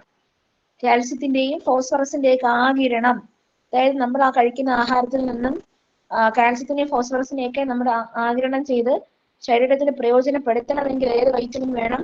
വൈറ്റമിൻ ഡി വേണം. അടുത്ത ക്വസ്റ്റ്യൻ ഇമ്പോർട്ടന്റ് ആണ്. സൂര്യപ്രകാശത്തിലെ അൾട്രാ വയലറ്റ് രശ്മികളുടെ സഹായത്തോടെ ത്വക്കിൽ നിർമ്മിക്കപ്പെടുന്ന വൈറ്റമിൻ ആണ് വൈറ്റമിൻ ഡി. വെയിൽ കൊള്ളണം എന്ന് പറയുന്നത് അല്ലെ? സൂര്യപ്രകാശത്തിലെ അൾട്രാ വയലറ്റ് രശ്മികളുടെ സഹായത്തോടെ നമ്മുടെ ത്വക്കിൽ നിർമ്മിക്കപ്പെടുന്ന വൈറ്റമിൻ ഏതാണ്? Vitamin D. ഓക്കെ, ഇതുവരെ പറഞ്ഞ കാര്യങ്ങൾ എന്തെങ്കിലും സംശയമുണ്ടോ ആർക്കെങ്കിലും? ടീച്ചറെ, ആ ഫസ്റ്റ് സ്ലൈഡ്സ് ഒന്ന് കാണിച്ചു തരുമോ? കാരണം എനിക്ക് നെറ്റ് ഇഷ്യൂ ആണ്, ഇച്ചിരി ലേറ്റ് ആയിട്ടാണ് കയറിയത്. ഓക്കെ ടീച്ചറെ, ഇപ്പൊ നമുക്കത് ഫുള്ള് കാണിക്കാനുള്ള സമയമില്ല. റെക്കോർഡഡ് ക്ലാസ് എന്തായാലും നിങ്ങൾക്ക് ഇടുമ്പോൾ ഒന്ന് നോക്കിയാൽ മതിയേ. എല്ലാ സ്ലൈഡുകളും കാണിച്ചു തരാനുള്ള ടൈം ഇല്ല, അതുകൊണ്ടാണേ. ഓക്കെ, പിന്നെ നിങ്ങൾക്ക് നോട്ട് ഞാൻ തരും. നോട്ട് ഞാൻ സാറിനെ ഏൽപ്പിക്കും. അപ്പൊ നിങ്ങൾക്ക് ആ സമയത്ത് സെയിം നോട്ട് തന്നെയാണ് കൊടുക്കുന്നത്. ആ സമയത്ത് നിങ്ങൾക്ക് നോട്ട് നോക്കിയും റെഫർ ചെയ്യാവുന്നതാണ്. ടൈം ഇല്ലാത്തതുകൊണ്ടാണ്, ഇപ്പൊ അരമണിക്കൂർ ആയിട്ടുണ്ട്, അതുകൊണ്ടാണേ. ഓക്കെ, സംശയമൊന്നും വേറെ ആർക്കും ഇല്ലാന്ന് വിശ്വസിക്കുന്നു. പച്ചക്കറികളിൽ നിന്നും ലഭിക്കാത്ത വൈറ്റമിൻ ആണ് വൈറ്റമിൻ ഡി. നമ്മൾ കഴിക്കുന്ന ആഹാരത്തിൽ നിന്നും, പച്ചക്കറിയിൽ നിന്നും, പ്രത്യേകിച്ചും പച്ചക്കറിയിൽ നിന്നും എന്ത് കിട്ടുന്നില്ല? വൈറ്റമിൻ ഡി കിട്ടുന്നില്ല. പക്ഷെ പാൽ ഉൽപ്പന്നങ്ങള്, മത്സ്യം, മീനെണ്ണ അതിലൊക്കെ എന്തുണ്ട്? വൈറ്റമിൻ ഡി ഉണ്ട്. പച്ചക്കറികളിൽ വൈറ്റമിൻ ഡി കിട്ടുന്നില്ല. ഇനി ഇതിന്റെ രോഗങ്ങൾ, അപര്യാപ്ത രോഗങ്ങൾ പഠിച്ചു വെക്കാൻ ഇമ്പോർട്ടന്റ് ആണ്. വൈറ്റമിൻ ഡിയുടെ അപര്യാപ്തത മൂലം, വൈറ്റമിൻ ഡിയുടെ അപര്യാപ്തത മൂലം കുട്ടികളിൽ ഉണ്ടാകുന്ന രോഗമാണ് കണ അഥവാ റിക്കറ്റ്സ്. കണ അഥവാ റിക്കറ്റ്സ്. വൈറ്റമിൻ ഡിയുടെ അപര്യാപ്തത മൂലം മുതിർന്നവരിൽ ഉണ്ടാകുന്ന രോഗമാണ് osteomalacia. Osteomalacia. Okay, vitamin D പ്രധാനമായിട്ടും എന്തിന്റെ ആരോഗ്യത്തിന് വേണ്ടിയാ സഹായിക്കുന്നേ? എല്ലുകളുടെയും പല്ലുകളുടെയാണ്. ഇപ്പൊ കണ, അതുപോലെ ഓസ്റ്റിയോമലേഷ്യ, ഇതൊക്കെ എന്തുമായി ബന്ധപ്പെട്ട രോഗമായിരിക്കും? എല്ലുകളുമായി ബന്ധപ്പെട്ട രോഗമായിരിക്കും അല്ലെ? Okay, good. അപ്പം വൈറ്റമിൻ ഡിയുടെ അപര്യാപ്തത മൂലം കുട്ടികളിൽ ഉണ്ടാകുന്ന രോഗമാണ് കണ അഥവാ റിക്കറ്റ്സ് എന്ന് പറയുന്നത്. വൈറ്റമിൻ ഡിയുടെ അപര്യാപ്തത മൂലം മുതിർന്നവരിൽ ഉണ്ടാകുന്ന രോഗമാണ് ഓസ്റ്റിയോമലേഷ്യ. ഓസ്റ്റിയോമലേഷ്യ എന്ന് പറയുന്നത്. Okay, vitamin E. Vitamin E hormone vitamin beauty vitamin എന്നിങ്ങനെ അറിയപ്പെടുന്ന വൈറ്റമിൻ ആണ് vitamin E. Hormone vitamin, beauty vitamin, ഇതൊക്കെയാണ് അതിന്റെ ഓമന പേരുകളാണ്. ഒരു ഹോർമോൺ ആയിട്ട് തന്നെ കണക്കാക്കാൻ പറ്റുന്ന ഒരു വൈറ്റമിൻ ആണ് വൈറ്റമിൻ ഇ.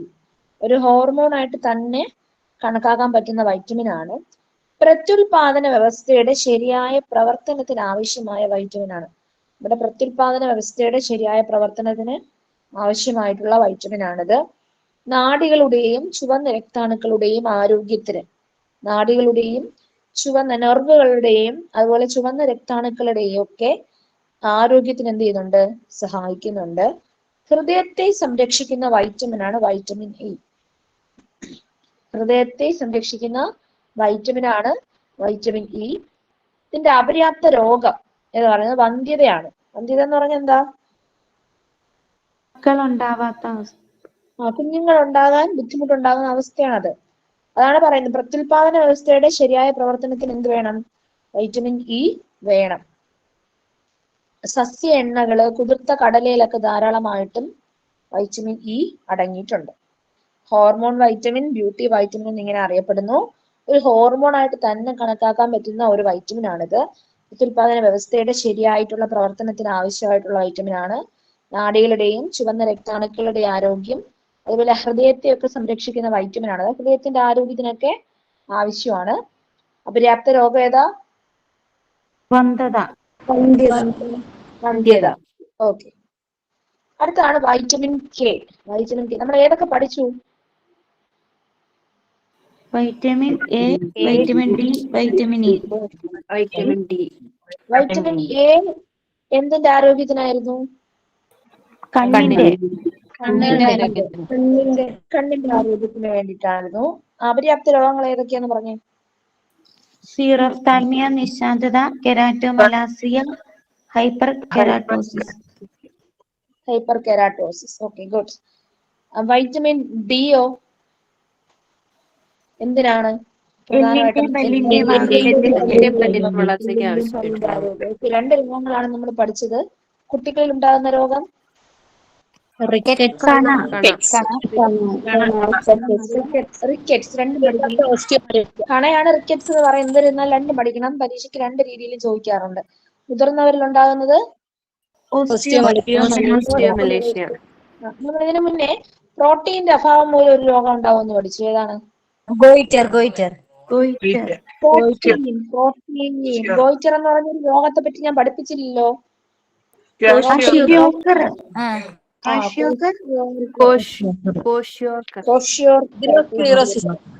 ഗോയിറ്റർ ഒക്കെ നമ്മൾ ഇനി പഠിക്കത്തേ ഉള്ളൂ. കോഷിയോർക്കർ ആണ് കേട്ടോ. അടുത്താണ് വൈറ്റമിൻ കെ. മുറിവുകളിൽ രക്തം കട്ടപിടിക്കാൻ സഹായിക്കുന്ന വൈറ്റമിൻ ആണ് വൈറ്റമിൻ കെ.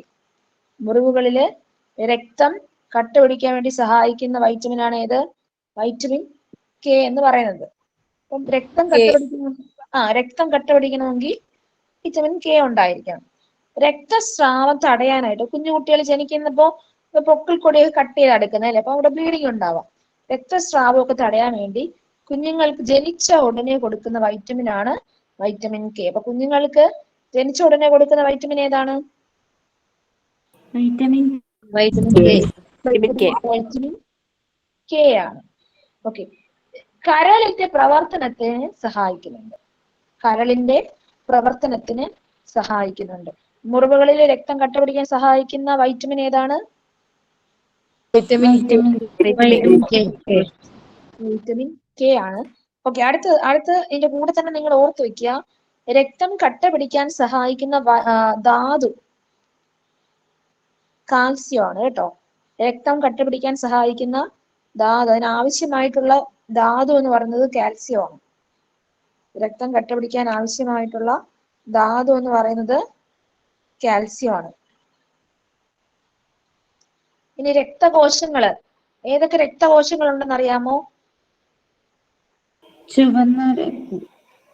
ചുവന്ന രക്തകോശം, വെളുത്ത രക്തകോശം, പ്ലേറ്റ്ലെറ്റുകള്. ഇതില് രക്തം കട്ട പിടിക്കാൻ സഹായിക്കുന്ന രക്തകോശമാണ് പ്ലേറ്റ്ലെറ്റ്. അപ്പൊ ഇതോട്ട് കണക്ട് ചെയ്ത് വരുന്നതുകൊണ്ട് പറയുന്നതാണ്, രക്തം കട്ട പിടിക്കാൻ സഹായിക്കുന്ന രക്തകോശം പ്ലേറ്റ്ലെറ്റുകളാണ്.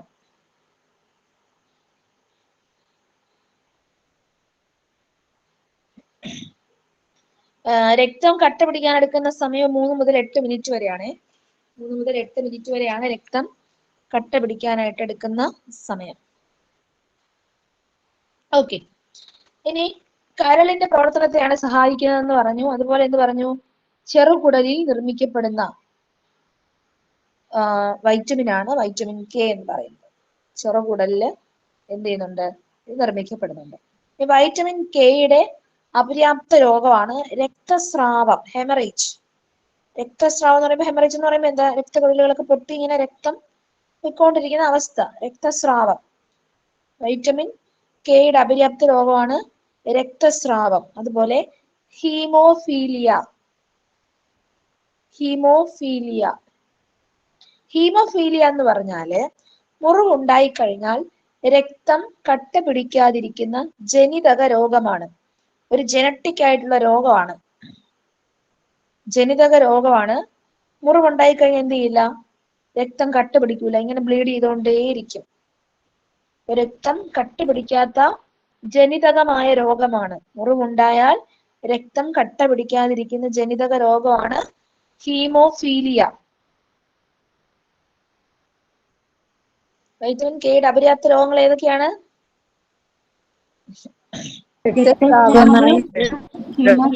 ഹീമോഫീലിയ. ഇനി ഇതുമായിട്ട് ഈ ഒരു ഭാഗം വന്നതുകൊണ്ട് തന്നെ ഇതിൽ നിന്ന് ചോദിക്കുന്ന 1-2 ക്വസ്റ്റ്യൻസ് കൂടെ ഞാൻ ജസ്റ്റ് ഒന്ന് പറയാം.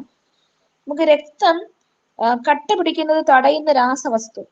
രക്തം കട്ട പിടിക്കുന്നത് തടയുന്ന രാസവസ്തുവാണ് ഹെപ്പാരിൻ. ഹെപ്പാരിൻ. ഇപ്പോ ഈ പറയുന്നത് എന്താ, രക്തം ബ്ലോക്ക് ഒക്കെ ഇങ്ങനെ വരുന്ന ആൾക്കാർക്കൊക്കെ, അല്ലെങ്കിൽ രക്തസ്രാവം,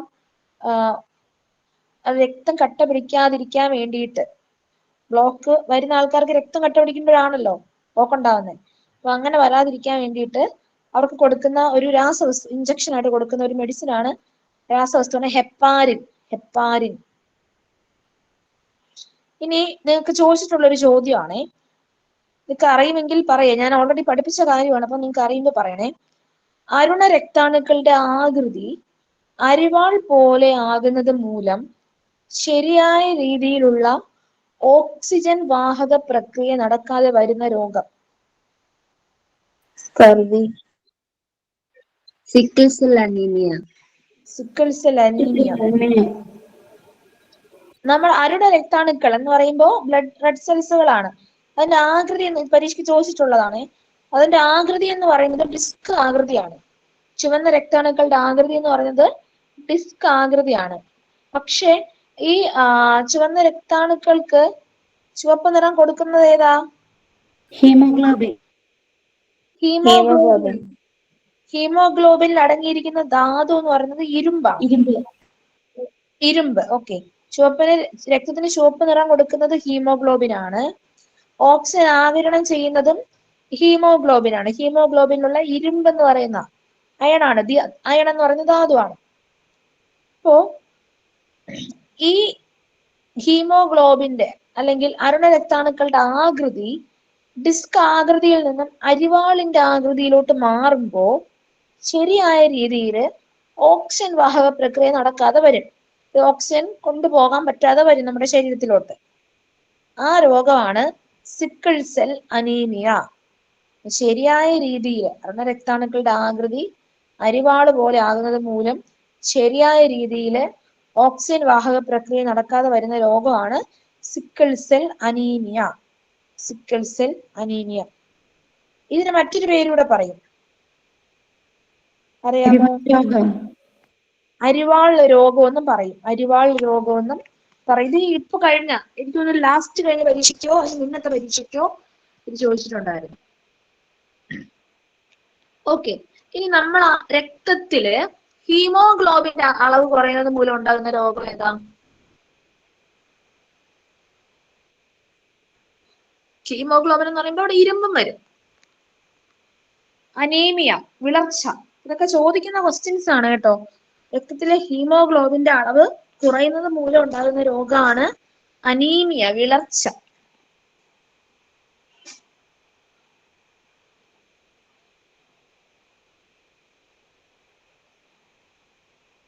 ഈ അരുണ രക്താണുക്കളുടെ അളവ്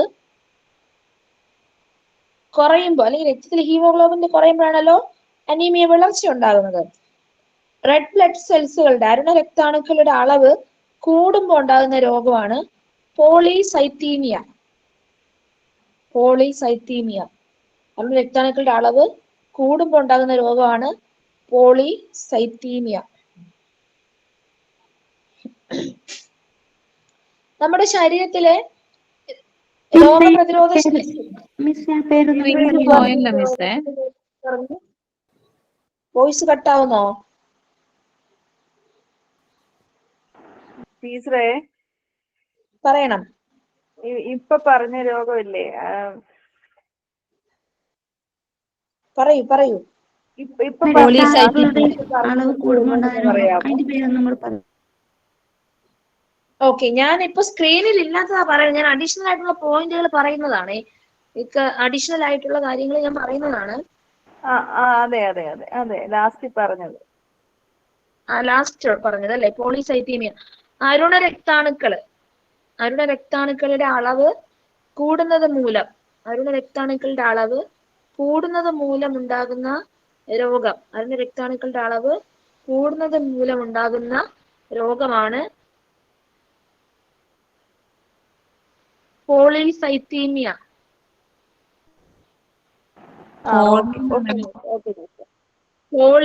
പോളിസൈത്തീമിയ എന്തായാലും നോട്ട് തരും കേട്ടോ. അപ്പൊ നിങ്ങളൊന്ന് നോക്കിയാൽ മതി, നിങ്ങൾ എഴുതുന്നതില് അക്ഷരത്തെറ്റ് വല്ലതും ഉണ്ടോന്ന്. പോളിസൈത്തീമിയ. ഓക്കെ, ഇനി ശ്വേതരക്താണുക്കൾ, വെളുത്ത രക്താണുക്കളുണ്ട്. നമുക്ക് രോഗപ്രതിരോധ ശേഷിയൊക്കെ നൽകുന്ന രക്തത്തിലെ ഒരു പ്രധാന ഘടകമാണ് ശ്വേതരക്താണുക്കൾ എന്ന് പറയുന്നത്. ശരീരത്തിലെ പോരാളി എന്നൊക്കെയാണ് ഈ ശ്വേതരക്താണുവിനെ പറയുന്നത്. രോഗപ്രതിരോധ ശേഷി നൽകുന്ന രക്തത്തിലെ പ്രധാന ഘടകമാണ് ശ്വേതരക്താണുക്കള്. ഈ ശ്വേതരക്താണുക്കള് കൂടിക്കഴിഞ്ഞ പ്രശ്നമാണ്. ശരീരത്തിന് പ്രതിരോധ ശേഷി നൽകുന്ന ശ്വേതരക്താണുക്കള് ക്രമാതീതമായി വർദ്ധിക്കുന്ന രോഗമാണ് രക്താർബുദം, ബ്ലഡ് ക്യാൻസർ എന്നൊക്കെ പറയുന്നത്. രക്താർബുദം, ലുക്കീമിയ. രക്തത്തില് രോഗപ്രതിരോധ ശേഷി നൽകുന്ന ശ്വേതരക്താണുക്കളുടെ അളവ് ക്രമാതീതമായി വർദ്ധിക്കുന്ന രോഗമാണ് രക്താർബുദം, ലുക്കീമിയ. ഓക്കെ, രക്തത്തില് ശ്വേതരക്താണുക്കൾ കുറയുന്നത് കൊണ്ടുണ്ടാകുന്ന രോഗമാണ് ലൂക്കോപീനിയ.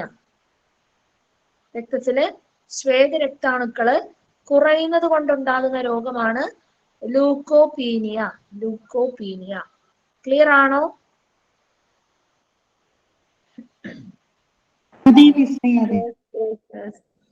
ഓക്കെ, അപ്പൊ നമ്മൾ വൈറ്റമിൻ കെ ആണ് പഠിച്ചുകൊണ്ടിരിക്കുന്നത് അല്ലേ? മുറിവുകളിലെ രക്തം കട്ടപിടിക്കാൻ സഹായിക്കുന്ന വൈറ്റമിൻ ആണ് വൈറ്റമിൻ കെ. മുറിവുകളിൽ രക്തം കട്ടപിടിക്കാൻ സഹായിക്കുന്ന ധാതു ഏതാ? ഹീമോഗ്ലോബിൻ. ധാതു കാൽസ്യം. ധാതു കാൽസ്യം ആണ്, കാൽസ്യം. ഓക്കെ, വൈറ്റമിൻ കെയുടെ അപര്യാപ്ത രോഗങ്ങൾ ഏതൊക്കെയാ? രക്തസ്രാവം, ഹീമോഫീലിയ. Haemorrhage, haemophilia. ഹീമോഫീലിയ എന്ന് പറഞ്ഞാൽ എന്ത് രോഗമാ? രക്തം കട്ടപിടിക്കാൻ പറ്റാത്ത ഒരു കട്ടപിടിക്കാതിരിക്കുന്ന ജനത രോഗം. ജനകട്ട രോഗം. മുറിവുണ്ടായാൽ രക്തം കട്ടപിടിക്കാതിരിക്കുന്ന ജനിതകപരമായിട്ടുള്ള രോഗമാണ്. അടുത്തതാണ് വൈറ്റമിൻ സി.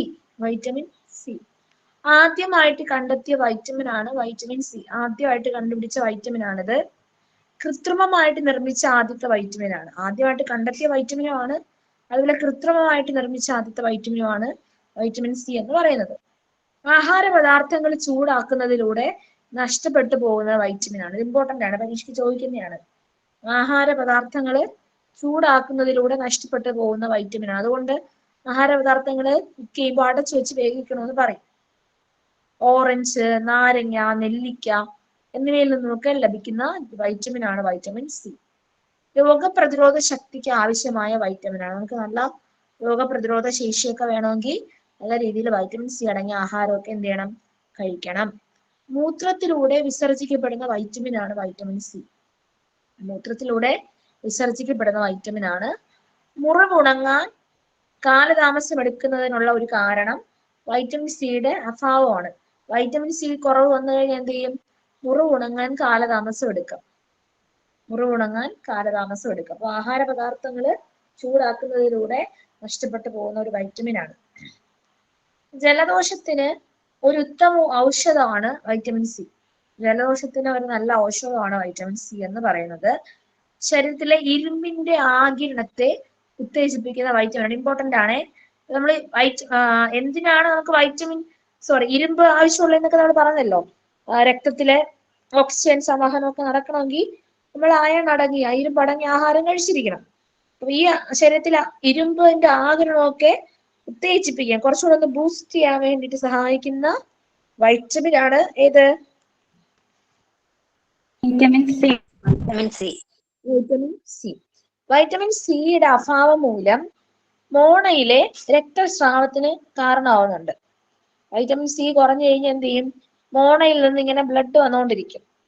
വൈറ്റമിൻ സിയുടെ അഭാവം മോണയിലെ രക്തസ്രാവത്തിന് കാരണമാകുന്നു. ജീവകം സിയുടെ അഭാവം മൂലം ഉണ്ടാകുന്ന രോഗമാണ് സ്കർവി. വൈറ്റമിൻ സിയുടെ അഭാവം മൂലം ഉണ്ടാകുന്ന രോഗമാണ് സ്കർവി. നാവികരുടെ പ്ലേഗ് എന്ന് ഈ ഒരു രോഗത്തെ പറയുന്നുണ്ട്. സ്കർവി വൈറ്റമിൻ സിയുടെ അഭാവം മൂലം ഉണ്ടാകുന്ന രോഗമാണ് സ്കർവി. ത്വക്ക്, പല്ല്, മോണ, രക്തകോശങ്ങൾ എന്നിവയുടെ ആരോഗ്യത്തിന് അത്യാവശ്യമായിട്ടുള്ള വൈറ്റമിൻ ആണ് വൈറ്റമിൻ സി. ത്വക്ക്, പല്ല്, മോണ, രക്തകോശങ്ങളുടെയൊക്കെ ആരോഗ്യത്തിന് വൈറ്റമിൻ സി വളരെ അത്യാവശ്യമാണ്.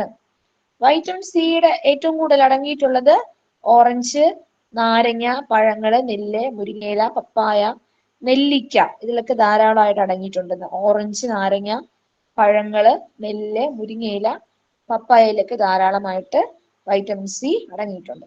ഓക്കെ, ഇത്രയും കാര്യങ്ങൾ എന്തെങ്കിലും സംശയം ഉണ്ടോ? മോണയുടെ എന്തിനായിരുന്നു? മോണയുടെ ആരോഗ്യം. രോഗമാണോ ചോദിച്ചത്? മോണയിൽ നിന്നുള്ള രക്തസ്രാവം. ഓക്കെ. ഓക്കെ, അടുത്ത വൈറ്റമിൻ ബി. വൈറ്റമിൻ ബി ആണ് നമുക്ക് ലാസ്റ്റ് വൈറ്റമിൻ ആണ്. വൈറ്റമിൻ ബി കൂടെ ആകുമ്പോൾ കഴിയും. ഒരു കാര്യം ചോദിക്കട്ടെ, വൈറ്റമിൻ ജലത്തിൽ ലയിക്കുന്ന വൈറ്റമിൻസ് ഏതൊക്കെയാണ്? ബിയും സിയും. ബിയും സിയും ആണ്. ബി കോംപ്ലക്സുകളും സിയും ആണ്. Okay, good. വൈറ്റമിൻ ബി, ധാന്യങ്ങൾ, പ്രോട്ടീൻ എന്നിവ ശരീരത്തിൽ പ്രയോജനപ്പെടുത്തും. നമ്മൾ കഴിക്കുന്ന ധാന്യങ്ങളും അതുപോലെ പ്രോട്ടീനുകളൊക്കെ നമ്മുടെ ശരീരത്തിൽ പ്രയോജനപ്പെടുത്തണമെങ്കിൽ എന്ത് വേണം? വൈറ്റമിൻ ബി വേണം. അതുപോലെ ചുവന്ന രക്താണുക്കളുടെ നിർമ്മാണത്തിന് വൈറ്റമിൻ ബി അടങ്ങിയ ആഹാരം നമ്മൾ കഴിക്കണം. ചുവന്ന രക്താണുക്കളുടെ നിർമ്മാണത്തിന് കഴിക്കണം. ത്വക്കിന്റെ ആരോഗ്യത്തിന് വൈറ്റമിൻ ബി ഇമ്പോർട്ടന്റ് ആണ്. നമ്മുടെ നല്ല സ്കിന്നൊക്കെ നല്ല ഹെൽത്തി ആയിരിക്കാൻ വൈറ്റമിൻ ബി വേണം. ധാന്യങ്ങളുടെ തവിട്, മുട്ട, പാല്, ചേമ്പിലയിലൊക്കെ ധാരാളമായിട്ടും വൈറ്റമിൻ ബി അടങ്ങിയിട്ടുണ്ട്. ധാന്യങ്ങളുടെ തവിട്, മുട്ട, പാല്, ചേമ്പിലയിലൊക്കെ ധാരാളമായിട്ടും വൈറ്റമിൻ ബി അടങ്ങിയിട്ടുണ്ട്. ഇനി ഏതൊക്കെയാണ് ബി കോംപ്ലക്സുകൾ എന്ന് നോക്കാം.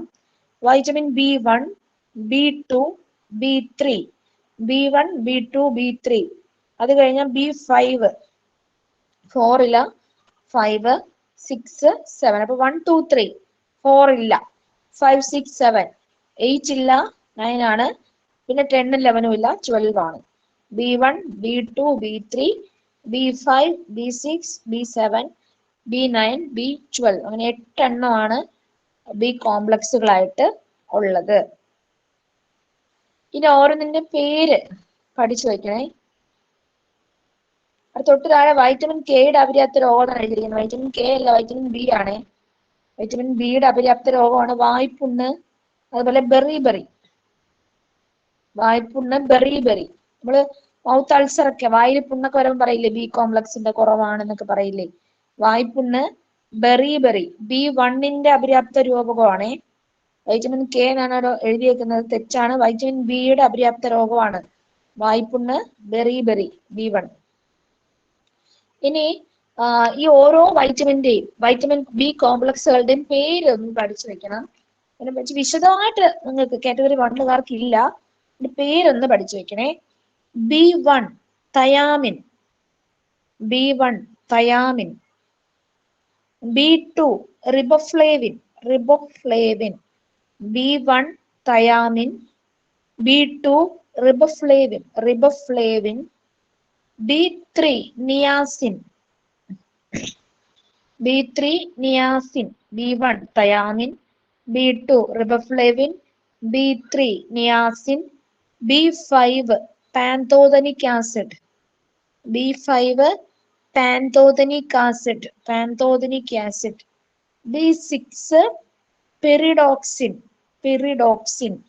B5 pantothenic acid. B6 pyridoxine. B7 biotin. B7 biotin. B9 folate. B12 cobalamin. B1 thiamine. B2 riboflavin. B3 niacin. B5 pantothenic acid. B6 pyridoxine. B7 biotin. B9 folate. B12 cobalamin. Okay, സംശയമൊക്കെ ഉണ്ടോ ഇനി പഠിച്ച കാര്യങ്ങളില്?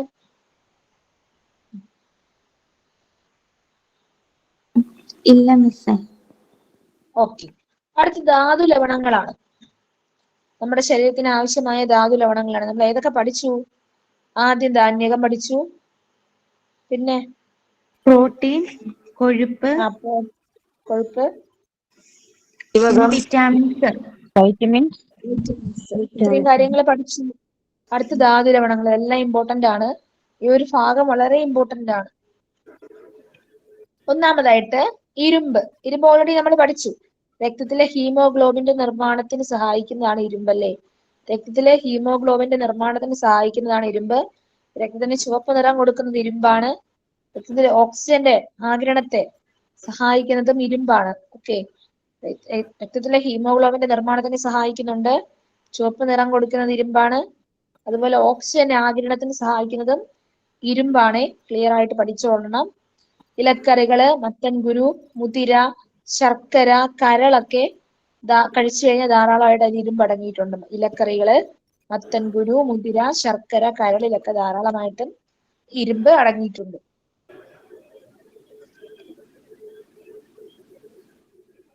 അടുത്താണ് calcium, phosphorus. Calcium കേൾക്കുമ്പോൾ തന്നെ നിങ്ങൾക്ക് അറിയാലേ? എല്ലുകളുടെയും പല്ലുകളുടെയും നിർമ്മാണത്തിന് എന്ത് ചെയ്യുന്നുണ്ട്? കാൽഷ്യവും ഫോസ്ഫറസും സഹായിക്കുന്നുണ്ട്. എല്ലുകളുടെയും പല്ലുകളുടെയും നിർമ്മാണം, അതുപോലെ പേശികളുടെയും നാഡികളുടെയും പ്രവർത്തനത്തിനും കാൽഷ്യവും ഫോസ്ഫറസും സഹായിക്കുന്നുണ്ട്. ഏതൊക്കെ ആഹാരങ്ങളിലാണ് ഉള്ളതെന്ന് നോക്കിയിട്ട് വായിച്ചു തന്ന്. ഏത്തപ്പഴം, മരച്ചീനി, പാലുൽപ്പന്നങ്ങൾ. ഏത്തപ്പഴം, മരച്ചീനി, ചേന, ഇലക്കറികള്, പാലുൽപ്പന്നങ്ങളിലൊക്കെ ധാരാളമായിട്ടും കാൽഷ്യവും ഫോസ്ഫറസും അടങ്ങിയിട്ടുണ്ട്. അടുത്താണ് സോഡിയം. സോഡിയം ഇമ്പോർട്ടന്റ് ആണ്. ശരീരത്തിൽ ആവശ്യമായ ജലം നിലനിർത്തുന്നത് സോഡിയമാണ്. സോഡിയത്തിന്റെ അളവ് കുറഞ്ഞു പോയി കഴിഞ്ഞാൽ നമ്മൾ എന്ത് ചെയ്യും? തലകറങ്ങിയൊക്കെ വീണു പോകും ചിലപ്പോ. ശരീരത്തിൽ ആവശ്യമായ ജലം നിലനിർത്തുന്നത് സോഡിയമാണ്. കറി ഉപ്പിൽ ധാരാളമായിട്ട് സോഡിയം ഉണ്ട്. ശരീരത്തിൽ ആവശ്യമായ ജലം നിലനിർത്തുന്നു. അയഡിൻ തൈറോയ്ഡ് ഗ്രന്ഥിയുടെ ശരിയായ പ്രവർത്തനത്തിനും മാനസിക വളർച്ചയ്ക്കും എന്ത് വേണം? അയഡിൻ ആവശ്യമാണ്. തൈറോയ്ഡ് ഗ്രന്ഥിയുടെ ശരിയായ പ്രവർത്തനത്തിനും അതുപോലെ തന്നെ മാനസിക വളർച്ചയ്ക്കും എന്ത് വേണം? അയഡിൻ വേണം. കടൽ വിഭവങ്ങൾ, അതായത് മത്സ്യങ്ങളൊക്കെ, അതുപോലുള്ള കടൽ വിഭവങ്ങളെല്ലാം എല്ലാം വരും. ഇപ്പൊ ഞണ്ട്, അങ്ങനത്തെ എല്ലാം വരും. അയഡിൻ ചേർത്ത ഉപ്പ്, അതുപോലെ കടൽ മത്സ്യങ്ങളുടെ തല, ഇതിലൊക്കെ ധാരാളമായിട്ട് അയഡിൻ അടങ്ങിയിട്ടുണ്ട്. ഇനി കുറച്ച് രോഗങ്ങൾ നമ്മൾ പഠിച്ചു തന്നെയാണ്. വൈറ്റമിൻ എയുടെ അപര്യാപ്ത രോഗം, നിശാന്തത. വൈറ്റമിൻ എയുടെ അപര്യാപ്ത രോഗമാണ് നിശാന്തത. നിങ്ങൾക്ക് സ്ക്രീൻ കാണാൻ പറ്റുന്നുണ്ടോ? ഓക്കെ, വൈറ്റമിൻ എയുടെ കുറവ് മൂലം ഉണ്ടാകുന്ന രോഗമാണ് നിശാന്തത. പേരിൽ തന്നെ ഉണ്ട്. നിശ എന്ന് പറയുമ്പോൾ രാത്രി അല്ലേ? മങ്ങിയ പ്രകാശത്തില് രാത്രിയിൽ കാഴ്ച ഉണ്ടാവാത്ത അവസ്ഥ, കണ്ണ് കാണാൻ പറ്റുന്ന അവസ്ഥയാണ് നിശാന്തത. അടുത്താണ് വൈറ്റമിൻ ബി. വായ്പുണ്ണ് നമ്മൾ പഠിച്ചു, വായിൽ വ്രണങ്ങൾ ഉണ്ടാകുന്ന അവസ്ഥയാണ്. വൈറ്റമിൻ സി സ്കർവി, അത് പഠിച്ചതാണ്. മോണയിലെ പഴുപ്പും രക്തസ്രാവവും ഒക്കെ ഉണ്ടാകുന്ന അവസ്ഥയാണ് scurvy, vitamin C. Vitamin D കണ, അസ്ഥികൾ കനം കുറഞ്ഞ് വളയുന്ന രോഗമാണ്. കണ കുട്ടികളിൽ ഉണ്ടാകുന്നതാണോ മുതിർന്നവരിൽ ഉണ്ടാകുന്നതാണോ?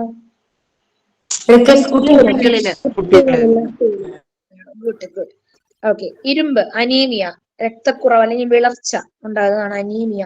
അയഡിനാണ് ഗോയിറ്റർ. അയഡിന്റെ അഭാവം മൂലം, അയഡിൻ കുറയുമ്പോൾ ഉണ്ടാകുന്ന രോഗമാണ് ഗോയിറ്റർ, തൊണ്ടയിലുള്ള മുഴ.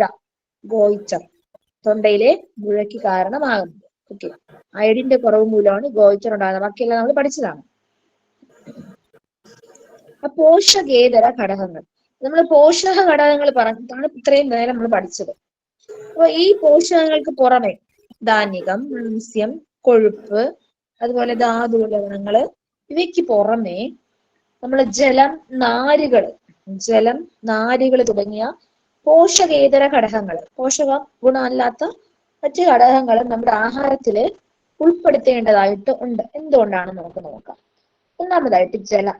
നമ്മുടെ ശരീരത്തിന്റെ 2/3 ജലമാണ്. നമ്മുടെ ശരീരത്തിന്റെ 2/3 ജലമാണ്.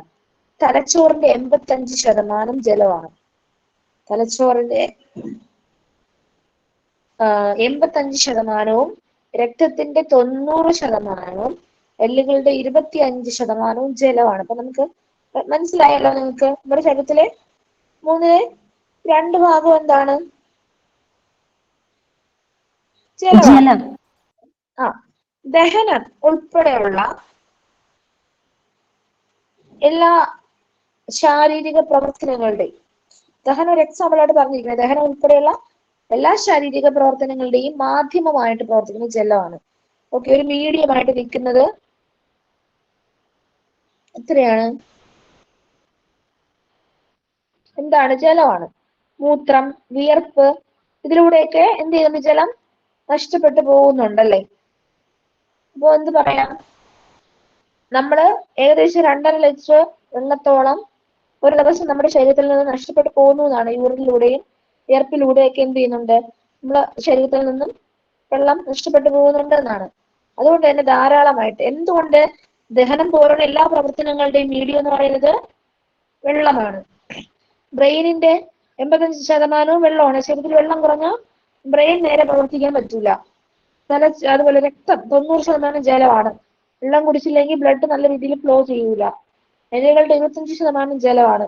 നല്ല രീതിയിൽ ബ്ലഡ് സർക്കുലേറ്റ്, എല്ലുകളുടെ പ്രവർത്തനങ്ങൾ നടക്കൂല. അതുകൊണ്ട് തന്നെ ധാരാളം ശുദ്ധജലം കുടിക്കണമെന്നാണ് എന്ത് ചെയ്യുന്നത് പറയുന്നത്. എത്ര ലിറ്റർ വെള്ളം കുടിക്കണമെന്നാ പറയുന്ന ഒരാള്? 8 ലിറ്റർ.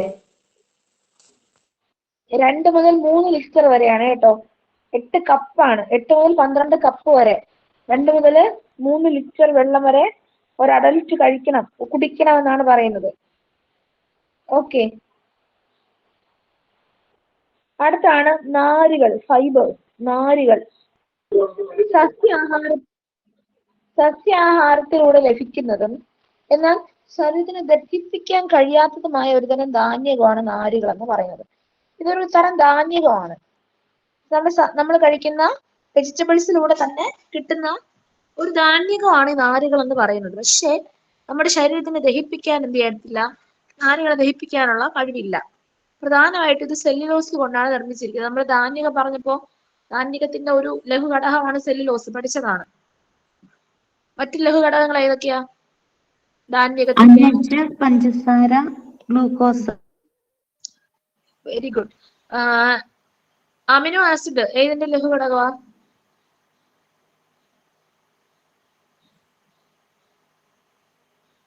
ഇമ്പോർട്ടന്റ് ആണ് അമിനോ ആസിഡ്.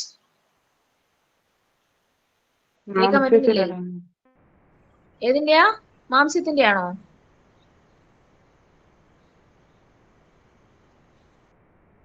മാംസ്യത്തിന്റെ ആണോ പ്രോട്ടീന്റെ ആണോ? പ്രോട്ടീന്റെ. പ്രോട്ടീൻ. മാംസ്യത്തിന്റെ തന്നെയാണ്. മാംസ്യം തന്നെയാണ് പ്രോട്ടീൻ അല്ലേ? സോറി, അതിന്റെയാണ്. ഓക്കെ, അത് പഠിച്ചു വെച്ചോളാം, ഇമ്പോർട്ടന്റ് ആണ്. മാംസ്യം തന്നെയാണ് പ്രോട്ടീൻ. ഞാൻ അങ്ങനെയാണോ എന്ന് വേണ്ടി ചോദിച്ചാൽ നിങ്ങൾ അതേ എന്ന് പറയണം.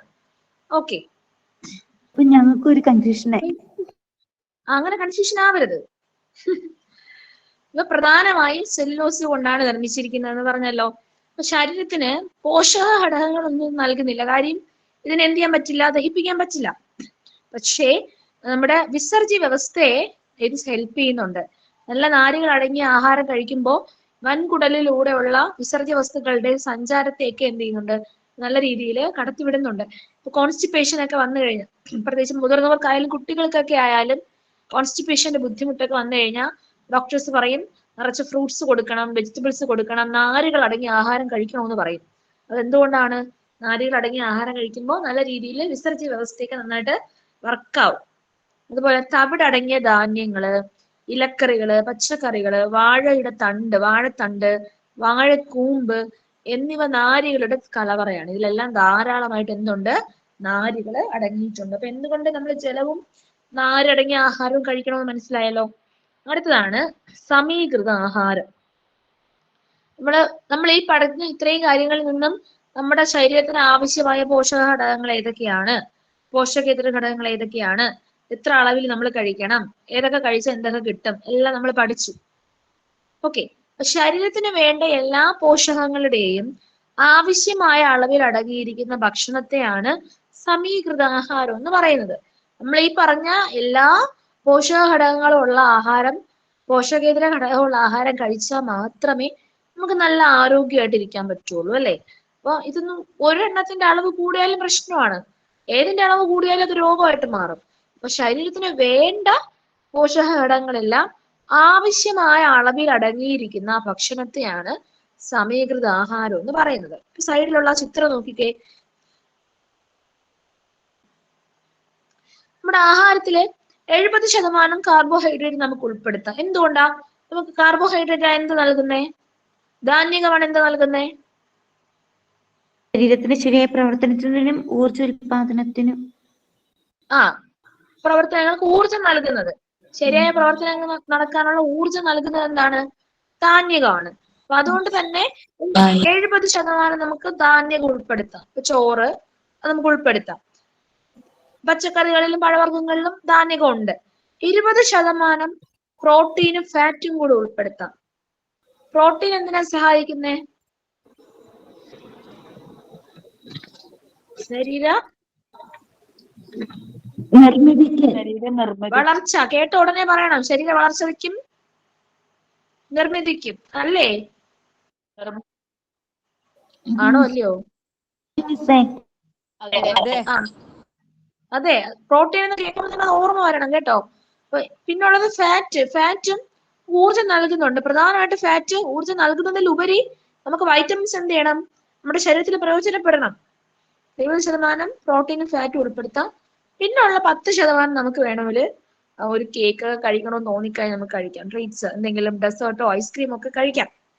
10 വളരെ കുറച്ച് മാത്രം, അല്ലാതെ കൂടുതൽ നമുക്ക് ഈ പറഞ്ഞ രീതിയിലാണ് എല്ലാ വൈറ്റമിൻസും എല്ലാ പോഷക ഘടകങ്ങളും ഉൾപ്പെടുന്ന രീതിയിൽ നമ്മൾ ആഹാരം കഴിച്ചു കഴിഞ്ഞാൽ അതിനെന്ത് പറയാം?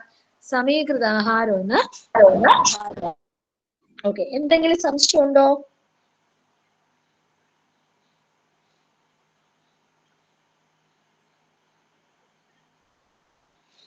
ഓക്കെ, നിങ്ങൾക്ക് ഇത് സ്കിപ്പ് ചെയ്ത് കളഞ്ഞ നിങ്ങൾക്കുള്ള അല്ലാതെ കാറ്റഗറി 2-നൊക്കെ ഉള്ളതാണ്.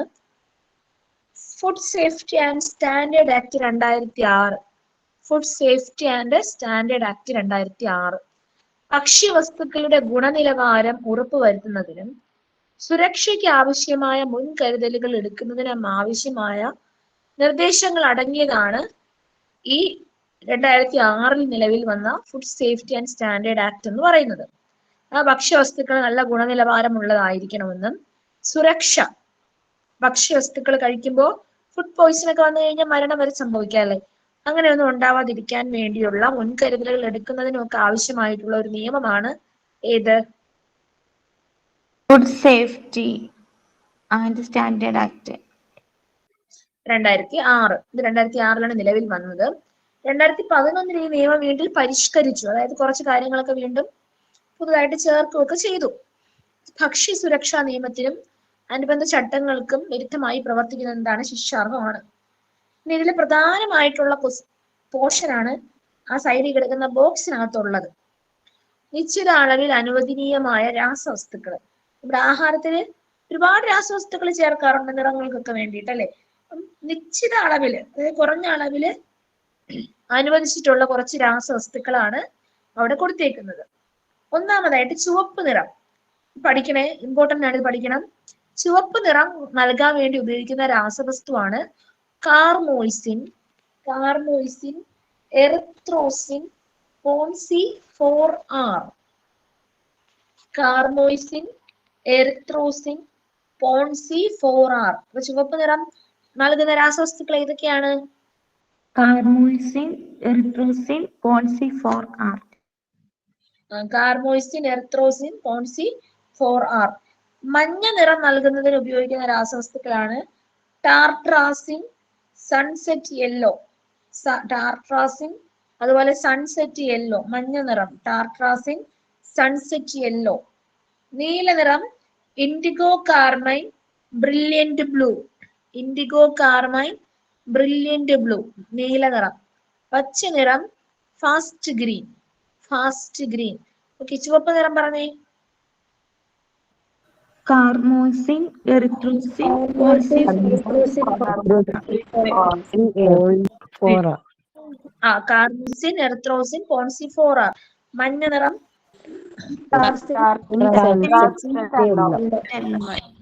Tartrazine, sunset yellow. നീല നിറം Indigo, ബ്രില്യന്റ് ബ്ലൂ.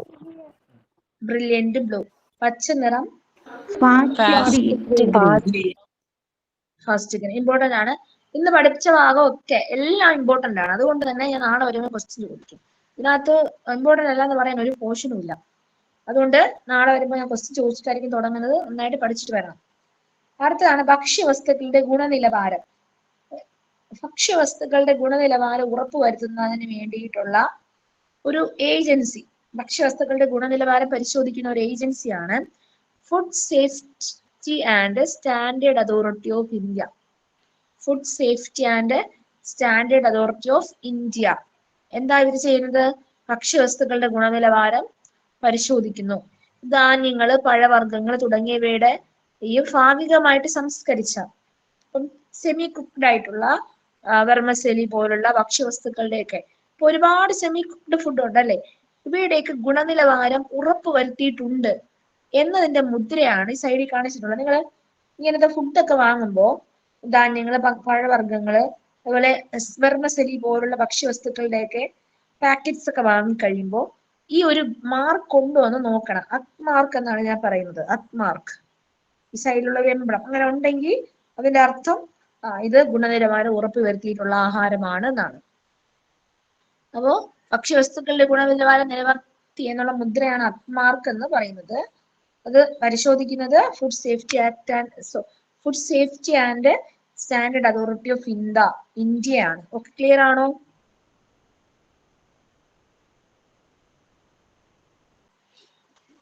നമ്മുടെ പോർഷൻസ് കംപ്ലീറ്റ് ആയിട്ടുണ്ട്. പഠിച്ച കാര്യങ്ങൾ എന്തെങ്കിലും സംശയം ഉണ്ടോ ആർക്കെങ്കിലും?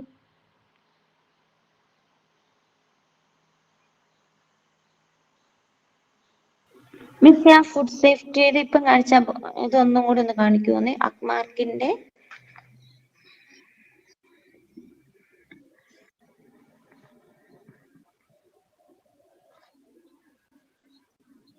ഓക്കെ, ഇന്ന് വളരെ സ്ലോ ആയിട്ടാണ് ഇന്ന് ക്ലാസ് എടുത്തത്.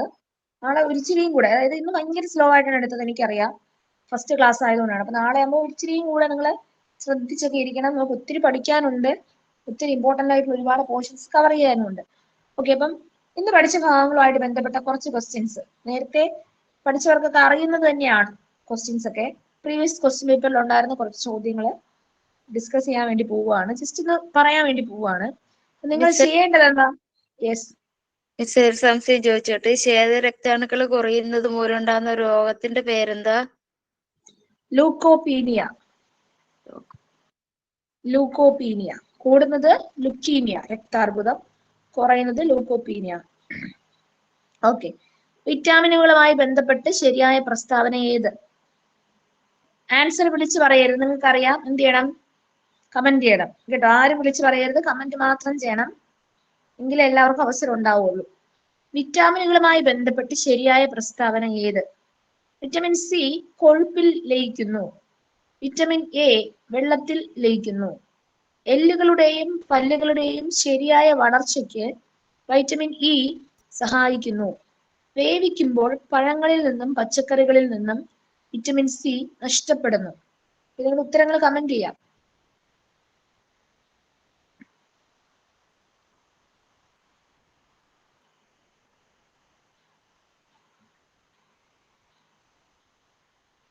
ഓക്കെ, ഉത്തരം പറഞ്ഞേ.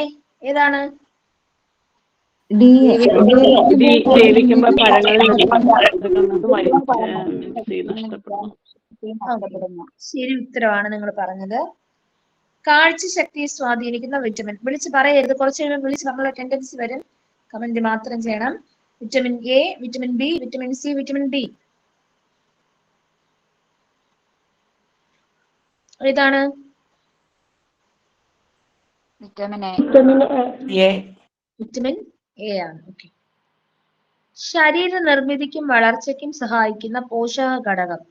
ധാന്യകം, മാംസ്യം, കൊഴുപ്പ്, ധാതു ലവണങ്ങൾ.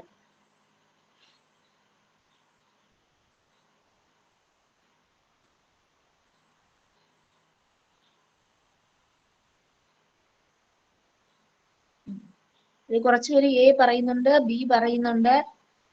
ശരീര നിർമ്മിതി വളർച്ച ഏതാണ്? മാംസ്യം. മാംസ്യമാണ്. തെറ്റിപ്പോയവര് നന്നായിട്ടൊന്ന് പഠിക്കണേ. ധാന്യകം എന്തിനാ സഹായിക്കുന്നത്? ശരീര പ്രവർത്തനങ്ങൾക്ക് ആവശ്യമായ ഊർജ്ജം നൽകുന്നതാണ്. നിർമ്മിതിയും വളർച്ചയെല്ലാം മാംസ്യമാണ്. പ്രോട്ടീൻ. വൈറ്റമിൻ എയുടെ അഭാവത്തിൽ ഉണ്ടാകുന്ന തകരാറ് ഏത്? നിശാന്തത, സ്കർവി, ഗ്ലോക്കോമ, തിമിരം.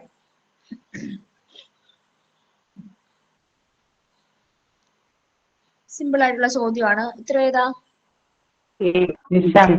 നിശാന്തത. ഗ്ലോക്കോമ എന്താണ്, തിമിരം എന്താണൊക്കെ നമ്മൾ പഠിക്കും കേട്ടോ. നേത്ര രോഗങ്ങൾ പറയുമ്പോൾ പഠിക്കും. ഞാൻ അപ്പൊ പറഞ്ഞുതരാം. ഓക്കെ. താഴെ നൽകിയവയിൽ ജലത്തിൽ ലയിക്കുന്ന വിറ്റാമിനുകളുടെ ഗ്രൂപ്പ് ഏത്?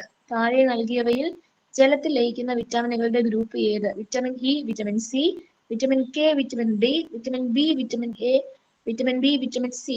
സിമ്പിൾ ആയിട്ടുള്ള ചോദ്യമാണ്. നിങ്ങൾ ഉത്തരമല്ല പറയാനുള്ളത്, നിങ്ങൾ ഓപ്ഷൻ ഏതാണെന്ന് കമന്റ് ചെയ്താൽ മതി.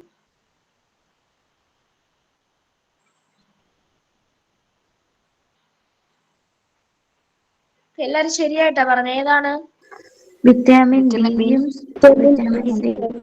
വിറ്റമിൻ ബിയും വിറ്റമിൻ സിയും ആണ്. ഓക്കെ. മാംസ്യം സംബന്ധിച്ച് തെറ്റായ പ്രസ്താവന ഏത്? കാർബൺ, ഹൈഡ്രജൻ, ഓക്സിജൻ, നൈട്രജൻ എന്നിവയാൽ നിർമ്മിക്കപ്പെട്ടിരിക്കുന്നു. ശരീരകലകളുടെ നിർമ്മാണത്തിന് ഉപയോഗിക്കുന്നു. ഇതിന്റെ ദഹനഫലമായി ഫാറ്റി ആസിഡും ഗ്ലിസറോളും ഉണ്ടാകുന്നു. അമിനോ ആസിഡുകളാണ് ലഘുഘടകങ്ങൾ. സിമ്പിൾ ആണ്. നമ്മൾ പഠിച്ചത് വെച്ച് നോക്കിക്കഴിഞ്ഞാൽ വളരെ എളുപ്പമായിട്ട് കിട്ടും. ഒന്നുകൂടെ ഓപ്ഷൻസ് ശ്രദ്ധിച്ച് വായിച്ചു നോക്കുക. തെറ്റായിട്ടുള്ള പ്രസ്താവന ഏതെന്നാണ് ചോദിച്ചേക്കുന്നത്. കാർബൺ, ഹൈഡ്രജൻ, ഓക്സിജൻ, നൈട്രജൻ എന്നിവയാൽ നിർമ്മിക്കപ്പെട്ടിരിക്കുന്നു. ശരീരകലകളുടെ നിർമ്മാണത്തിന് ഉപയോഗിക്കുന്നു. ഇതിന്റെ ഫലമായി ഫാറ്റി ആസിഡും ഗ്ലിസറോളും ഉണ്ടാകുന്നു. അമിനോ ആസിഡുകളാണ് ലഘുഘടകങ്ങൾ. ഓപ്ഷൻ ഡി ആണ് ഉത്തരം പറയുന്നത്. ഓക്കെ, ഏതാ ഉത്തരം പറഞ്ഞേ?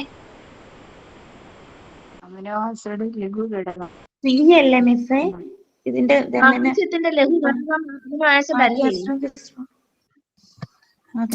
ആണോ? ഇതില് എവിടെയെങ്കിലും നമ്മുടെ ഫാറ്റി ആസിഡും ഗ്ലിസറോളും ഞാൻ നിങ്ങളെ പഠിപ്പിച്ചോ? ഇല്ല. അമിനോ ആസിഡുകളാണ് ലഘുഘടകങ്ങളെന്ന് ഞാൻ പഠിപ്പിച്ചായിരുന്നോ? പഠിപ്പിച്ചു. പിന്നെ എല്ലാരും എന്തിനാ ഓപ്ഷൻ ഡി ഉത്തരം എഴുതിയത്?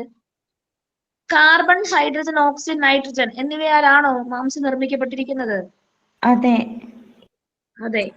ശരീരകലകളുടെ നിർമ്മാണത്തിന് ഉപയോഗിക്കുന്നു. ശരീര വളർച്ചയ്ക്കും നിർമ്മിതിക്കുമാണ് ഉപയോഗിച്ചിരിക്കുന്നത്.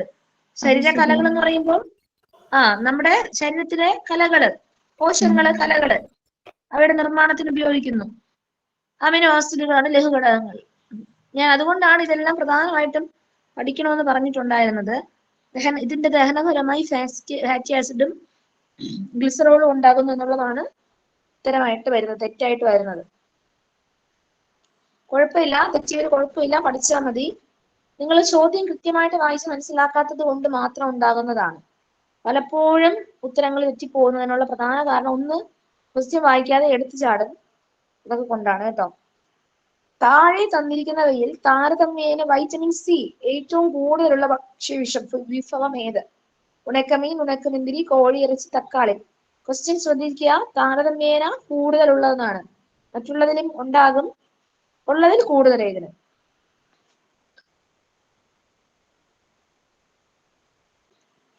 ഉത്തരം ഏതാ? തക്കാളി. തക്കാളി.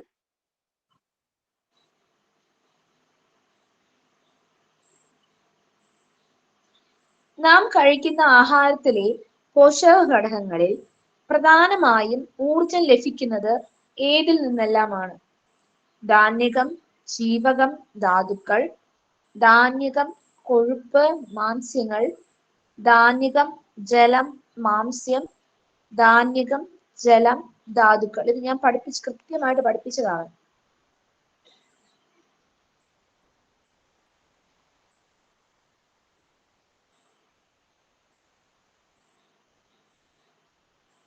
ഏതാണ് ഉത്തരം? ധാന്യകം, കൊഴുപ്പ്, മാംസ്യങ്ങൾ മൂന്നും നമുക്ക് എന്ത് ചെയ്യുന്നുണ്ട്? ഊർജം തരുന്നുണ്ട്. താഴെ പറയുന്നവയിൽ ഏതാണ് മാംസ്യത്തിന്റെ അഭാവം മൂലം ഉണ്ടാകുന്ന രോഗം? വിളർച്ച, ഹൈപ്പോതൈറോയിഡിസം, കോഷ്യോർക്കർ, റിക്കറ്റ്സ്.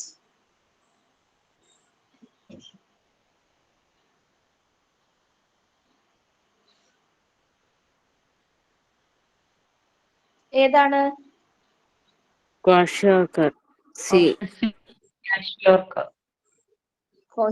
ആണ്. രക്തത്തെ ഓക്സിജൻ സംവഹനത്തിന് സഹായിക്കുന്ന ധാതു ഘടകം ഏത്? Potassium, iron, magnesium, sodium.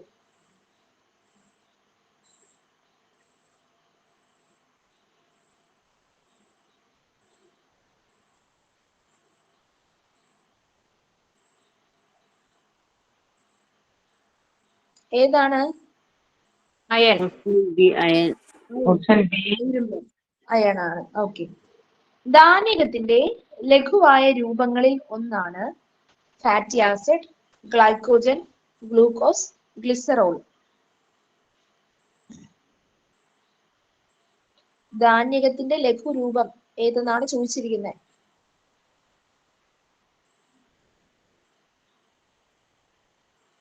ഏതാണ്? ഗ്ലൂക്കോസ്. എല്ലാവരും കറക്റ്റ് ആയിട്ടാണ് പറഞ്ഞത് അല്ലേ? ഇതൊന്ന് 2 ചോദ്യങ്ങൾക്കാണ് നിങ്ങൾ ഉത്തരം ശരിയായിട്ട് പറയാത്തത്. ഭക്ഷ്യവസ്തുക്കൾക്ക് കൃത്രിമമായി നീല നിറം നൽകാൻ ഉപയോഗിക്കുന്ന രാസപദാർത്ഥമാണ് carmoisine, erythrosine, tartrazine, indigo carmine.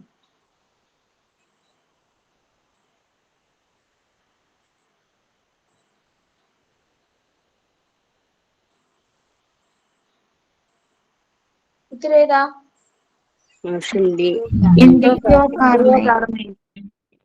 IndiGo carmine. Okay. അപ്പൊ ഇത്രയാണ് ഫുഡിന്റെ ഭാഗത്തുനിന്ന് പ്രധാനമായിട്ടും ഉള്ള ഭാഗങ്ങള്. അഡീഷണൽ ക്വസ്റ്റ്യൻസ് ഏതെങ്കിലും ഉണ്ടെങ്കിൽ നിങ്ങൾക്ക് എനിക്ക് അയച്ചു തരാവുന്നതാണ്. സാറിന് അയച്ചു കൊടുത്താലും മതി. നമ്മൾ ഇനി പ്രീവിയസ് ക്വസ്റ്റ്യൻ പേപ്പർ ഡിസ്കസ് ചെയ്യുന്ന സമയത്ത് കുറച്ചുകൂടി നമ്മൾ പഠിക്കും കേട്ടോ. കുറച്ചുകൂടെ ക്വസ്റ്റ്യൻ പേപ്പർ ഡിസ്കസ് ചെയ്യും കേട്ടോ. അപ്പൊ ഇന്നിനി നമുക്ക് ക്ലാസ് നിർത്താമോ അതോ അടുത്തൊരു പോർഷൻ സ്റ്റാർട്ട് ചെയ്യണോ? എങ്ങനെയാണ്? നേരത്തെ ഒരു ക്വസ്റ്റ്യൻ പറഞ്ഞില്ലായിരുന്നു വൈറ്റമിൻ സിന്റേത്, തക്കാളി, ഉണക്കമുന്തിരി, തക്കാളി ആൻസർ പറഞ്ഞു. അതെ. അപ്പൊ തക്കാളി ഇല്ലെങ്കിൽ അതിന്റെ അടുത്ത ഓപ്ഷൻ മുന്തിരിങ്ങയാണോ, ഉണക്കമുന്തിരിങ്ങയാണോ? അതെ, തക്കാളി ഇല്ലെങ്കിൽ അല്ലേ? ഓക്കെ. നമുക്ക് അടുത്ത പോർഷൻ തുടങ്ങണോ അതോ ഇന്നത്തെ ക്ലാസ് ഇവിടെ വെച്ച് നിർത്തണോ? അടുത്ത ദിവസം മതി. ഓക്കെ, അടുത്ത ദിവസം മതി. ഓക്കെ, നമ്മൾ ഇത്രയും സമയം ആയതുകൊണ്ട് തന്നെ അടുത്ത പോർഷൻ തുടങ്ങുന്നില്ല. നന്നായിട്ട് പഠിച്ചിട്ട് വരണം. നമുക്ക് ഇനി സമയമില്ല, നമുക്ക് ഒരുപാട് സമയം കിട്ടി, അതുകൊണ്ട് ഇനി സമയമില്ല. റിവിഷൻ ചെയ്യാനൊക്കെ ഉള്ള ടൈം ആണിപ്പോ. നന്നായിട്ട് പഠിക്കണം. ക്വസ്റ്റ്യൻ ചോദിച്ചിട്ടേ ഞാൻ തുടങ്ങുള്ളൂ. ഓക്കെ, അപ്പൊ താങ്ക് യു. നന്നായിട്ട് പഠിക്കുക. Thank you teacher. Thank you miss.